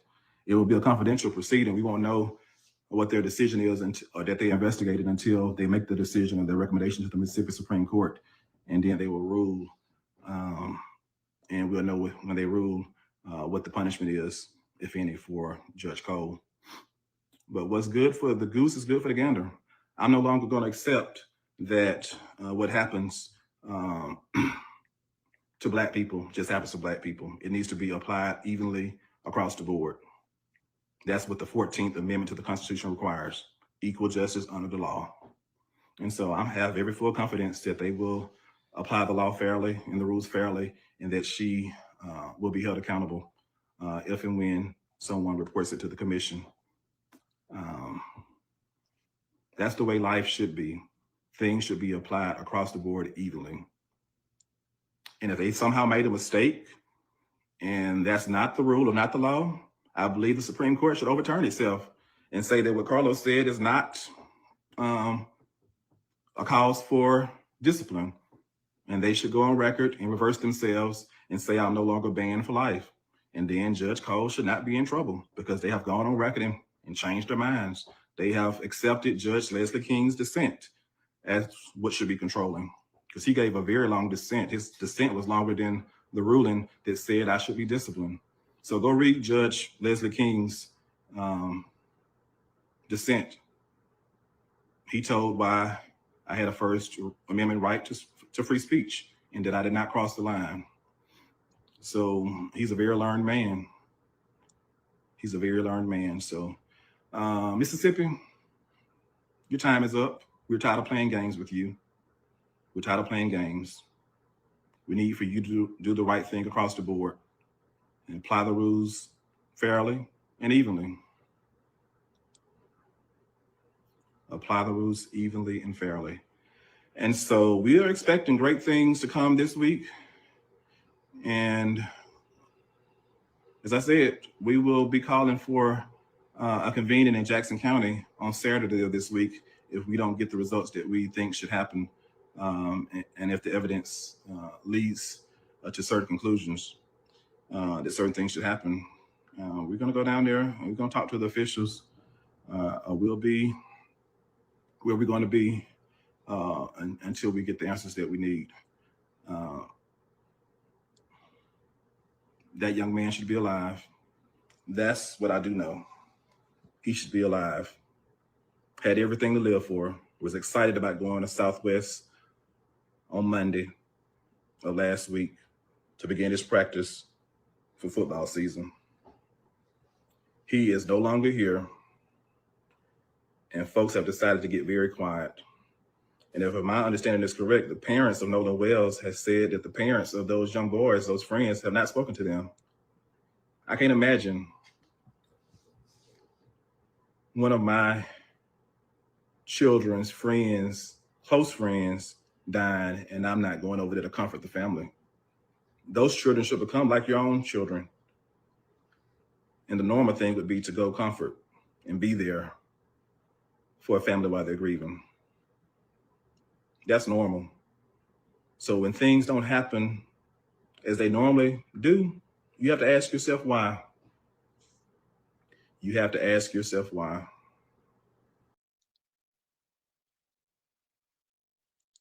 Okay, so I'm going to stop right there, but I want to go to this fake AI generated video of that Nolan's mother posted, and she wants people to report this video and any other videos that you see like this, because they're using this stuff to paint narratives. Okay, let's get into it. Likes up, everyone. Please like and share. Thank you in advance. We're about to conclude in just a few minutes, but I will be back later with more information. 2026. This is an important 2026 family trip. This is an important story. This is one of those. His death was nothing short of a conspiracy. And I will not hold a funeral for my son Nolan. His death was nothing short of a conspiracy, and I will not lay him to rest until I uncover the whole truth. Nolan went out with his friends to celebrate a birthday, yet somehow they sailed back on the boat alone, leaving my son stranded on the island and taking his phone with them. I know better than anyone that he was never a strong swimmer and would never venture out into those treacherous waters. Those friends had even taken photos with him during the trip, yet they claim they have no recollection of what happened to him. They left him lying in the frigid seawater for 2 full days and nights. Within barely a day of the incident, all of those teenagers' families hired lawyers to defend them. If they truly had nothing to hide, why were they so quick to panic? They must be covering something up. My son was gentle and kind to everyone around him. He could have grown up to be an outstanding football player, yet God took him from me far too soon. I have launched a fundraiser on GoFundMe. Aside from covering funeral costs, the money will go toward hiring lawyers and private investigators. I swear I will force them to reveal every last detail of the truth. I will not hold a funeral. 26. Okay. Now, just so you know, like I said, that was all cap. Okay, that's a whole fake video. Okay, Jay Grace says, wow, they make a fake video with her face and voice. Yes, this is what they do. They are very deceptive. Okay, please pay attention. This is why we have to be careful. Because some people actually commented thinking this video was real. Okay? They absolutely did. Now, hold on. Today I reported one that used AI to become you. So many people have commented thinking it was real when it clearly said AI generated at the bottom. I'm so sorry so many content creators are using your family for profit, clicks, and views. Someone says, wow, this is scary. I haven't seen that video, but I would have absolutely known it was AI. I am so sorry you're having to deal with this foolishness while trying to grieve. I am praying for you, friend. Okay, because this is all crazy. These people are just doing the most. And a thing is, notice how they said in the fake video that Nolan was not a good swimmer. That is not true. His parents said that he absolutely was a good swimmer. Okay? Now, here's something she did post. For those of you making light of joking about my son's death, I pray you never have to go through this pain. However, if you are ever in this situation or similar, I pray people give you grace. I pray that people will not joke about you losing your loved one. I saw the comment of 2 people that I went to high school with, and it was absolutely disgusting. I'll pray for you. Losing my son is not a joke. Okay, do y'all hear that? Like, who thinks it's a joke? And these are people that went to high school with her, 2 of them at least. And I find that interesting because didn't Judge Ashley Cole say that she went to the same high school with Miss Wansley? Now, she said that to make it seem as though there was some kind of connection or association or whatever, in my opinion. She said that she had not reached out to them, but that she was willing to reach out to them and been crunk. But has she done so? I told you all days ago she was doing what I call damage control. And that's absolutely what I still think. Okay? This woman needs to be given consequences for even bothering to interfere in this whole situation. She should have just sat back and been quiet and let us just wait for the rest of the receipts to come out. That's what she should have done. But she was too busy trying to paint narratives and to basically do damage control. All right, so now with that all being said, everyone please like and share. Subscribe to the channel if you haven't done so already. Be sure to click the notification bell and click the word all so you're notified each time the Queen Goddess goes live. Okay, now with that all being said, I will be back at 1 o'clock, as I told you all, so we can talk about Lindsey Graham. Hold on. There's one more video I want to show you all too. Hold on. Let's go to this video really quick. But yeah, I will be back. LaMonica says, greetings. I haven't seen that video. I can't believe that was AI. I know they did a good job. That's why I'm telling you, AI is very dangerous. Okay, AI is very dangerous. The race card again. They put in the race card and y'all not gonna like it. Nolan Wells is a half breed, half Asian and half black. And I'm not gonna lie to you, the black people that speaking, they right. Where the Asian people at? Nobody's speaking about Nolan Wells, but they spoke about the boycott. Oh, they came out about the boycott because that was their money. So you gotta understand, if Nolan probably was 100% Asian, they would have spoke out. Get what I'm saying? Y'all don't want to hear the truth, but the truth we can't deny. When it comes down to black people, we always the first ones in front to fight, willing to fight. And the crazy thing about it is we have all these different nationalities, different situations, different scenarios. We want black people to fight for them, but they don't fight for black people. So what these people is saying is the truth, and it make me wonder about this situation with Nolan Wells now. And I'm not going to retract none of my statements because I would feel the same way if Nolan was 100% black. But it makes me realize is that we got to start fighting as black people for other people other than our people. Say what the fuck y'all want to say. That's the God honest truth. Because Asian people were so quick to speak up about that boycott, but nobody spoke up about this little boy losing his life. It don't matter if he was 100% black, 100% Asian. If that's your people, you should speak up for what's right. And you should let what's wrong go without being spoken on. And that's the God honest truth. Now, a lot of people going to say, well, okay, you kind of being biased, but unfortunately, that's the truth. It ain't about being biased, and the truth sometimes people don't want to hear and people don't want to see. But here's the thing I'm going to say this, and I'm going to leave it where it's at. Black people will fight, but yet we divided when it comes down to each other. And I ain't saying no lie. Goodbye. They pulling the race card again. They pulling the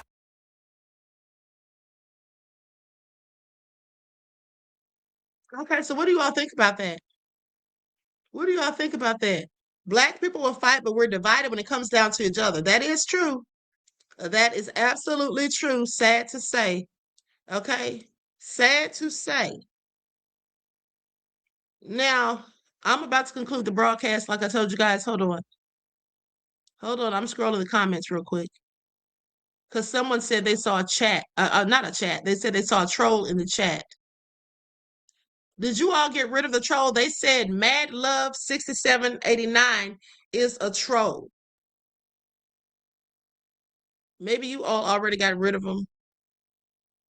I don't know. Okay. Bobby says, good point. Why are the agents not saying anything unless it's about spending money with them? Exactly. Oh, my goodness. Hold on, you guys. Hold on again. Listen, I promise we're out of here in a minute. But speaking of agents, let me tell you all what they did. Oh, my goodness. We have them so pressed and stressed. And yeah, I did see two agents come out and speak on it, a man and a female, a woman. But I showed you all those videos. But other than that, silence, okay? But there is this Asian man, and let me just tell you all what he did. He went to a Black-owned beauty supply salon or beauty supply store and was all up in their business. Hold on. Let me find it. Here it is right here. I'm going to share my screen because I want you all to see this, honey. They are getting real desperate. Okay, they're getting real desperate. Please pay attention. Prince Paraphernalia says, I saw that crap. Okay. I find it all interesting. Gerard said that lady said nothing wrong. Yeah, I absolutely agree. Okay, so let's get into it. And then we're out of here, I promise. I promise. Okay, I'll save the rest of any receipts I have for later. I guess we got them so shook on the wealth transfer that now they're going to Black-owned beauty supply stores down in Louisiana trying to find out how in the world are they getting their vendors. Thankfully, this owner right here, the dreads, honey, he threw him on out the door. Now, let me tell you something. So, trying to find out how they're who they have for vendors, who's giving them their products and supplies. Because remember, I reported to you all a couple of weeks ago that, quite frankly, they're trying to block us out. They're trying to stop the beauty supply owners, the black beauty supply owners, that is, from being able to purchase. And I told you that's absolutely illegal. You cannot have a monopoly on that. Okay, who do they think they are? But watch what this guy did. They have him on camera. Hey y'all, so today at the hair district, we got paid a little visit from this cat right here. He told me his name was Mike and he was the owner of Beauty Palace in the East on Diamond Road. So I thought that was a little funny because we way on the west side and we deep off from Marrero. And he supposedly came here for one bottle of Camille Rose. But I was in the back and the girl started paging me saying that we had somebody here walking up and down each aisle on FaceTime talking about all our prices. I said, on FaceTime, you sure? So yeah, sure as shit stink. The boy was walking around here on FaceTime, showing all our prices and stuff like that. So of course I come out the back, I approach him and I ask him if he need help with anything. Immediately he jumps into, hey, did the vendors in this area open these accounts for you, or are you getting this shipped from your friends that you know? I'm like, what does that got to do with you? Like, why are you worried about that? I want to know, did they open for you? Well, that ain't none of your business, bro. That ain't none of your business. So I politely asked Mr. Mike, hey, bro, come up out of my stuff, get up out of my store, walk him out the door. So if y'all do me a favor and tell Mr. Mike, leave our vendors alone in this area and leave us alone, Mr. Mike. It was already hard enough as it is to get these vendors and get these accounts open. Why it ain't got no black-owned hair stores out here, man. So that happened at the Hair District West Bank in Marrero, Louisiana. They just had their soft opening and they're going to have a grand opening on July the 31st. So y'all please check them out. Not only is that store gorgeous, can't y'all tell? But also the website is gorgeous as well. Look at that. And you can even RSVP for all the grand opening deals they have. Now listen, y'all, because they are new, please give them grace. Please don't be in there acting a fool. If there is something wrong, tell the owner. Let him fix it. You don't have to run to social media with it. Give them a chance. But let's support this Black-owned beauty supply company because, as you know, I've done stories before that it's very hard for them to be able to get vendors. And shout out to this man and his staff for being very observant, letting him know what was going on. Leave me your comments. Bye, y'all. Bye. First of all, they were clearly suspicious because they saw an Asian man walk into a black-owned beauty supply store. They know good and well the Asians do not, I repeat, do not spend money with us. Okay, he came in there and tried to pretend he came to buy something, took something off of the shelf, walking around, recording on FaceTime, talking about the prices and all of that. Yeah, absolutely. I'm so glad they busted him and that they were doing their due diligence. Okay, this is what they do. This is what they do. We have them on the run. They are clearly desperate. Okay, that's how you know that the transfer of wealth is absolutely working. All right. Ha! Thaddeus said, nice looking beauty supply shop, but absolutely. But I'm laughing at songwriter Sonny. He said he should have said hurry up and buy. Okay, I get the nerve. I mean, isn't that so bold to come in there asking people about their vendors and then like almost demanding that you be told? I want to know where you all are getting it from. I want to know. And someone said, I can't remember who. I think it was Jonathan Toymaker or Jay Great. I can't remember. Maybe it was neither of you, but I think it was one of you, if I'm not mistaken. I said that they want to buy out the vendors. Yeah, that's exactly what they'll try to do to make sure that we can't get any products. Okay? Pathways and Prophecy says that's because the vendors are off code. At the end of the day, the people in that shop clearly were on code and they were paying attention. And I'm so glad they were. Okay, so anyway, with that all being said, listen. Truth Brown said, run, Ling Lang, run, run, run. 57 Beige Fox said, the nerve. Exactly what I said. Okay, going up in there trying to find out all the tea. Please. This is why you have to be careful, okay? This is why you have to be careful. And also be mindful that some people will pretend to be your allies just so they can find out what the hell we have going on. Like I told you all, in those TikTok lives, when we have these disagreeable people who really are there to try to paint the narrative and control the narrative and all of that, they're also in at the same time, like I told you, to hear what we're talking about so they can go run back to the TikTok lives with their own people, the MAGA minions, that is, and then tell them everything that we're talking about and what we're thinking, okay? So anyway, with that all being said, listen, I love you all to life. I hope you enjoy the rest of this beautiful day. Each one teach one. That's how we grow and thrive. Do something productive, constructive, but never destructive. And always remember, beloveds, to keep the Most High first in your lives. Now, for those of you interested in what's going on with the latest war updates, what's going on with Trump, Lindsey Graham, his passing, may he rest in PISS, clearly, and also Mitch McConnell. Well, come back at 1 o'clock because we're going to talk about all of that. And then I'll be back later on with more information on Nolan, okay? And also Carmelo Anthony, if there's any more updates on him as well. So anyway, with that all been said, I'm going to let you all go, and I will talk to you all again soon. Peace.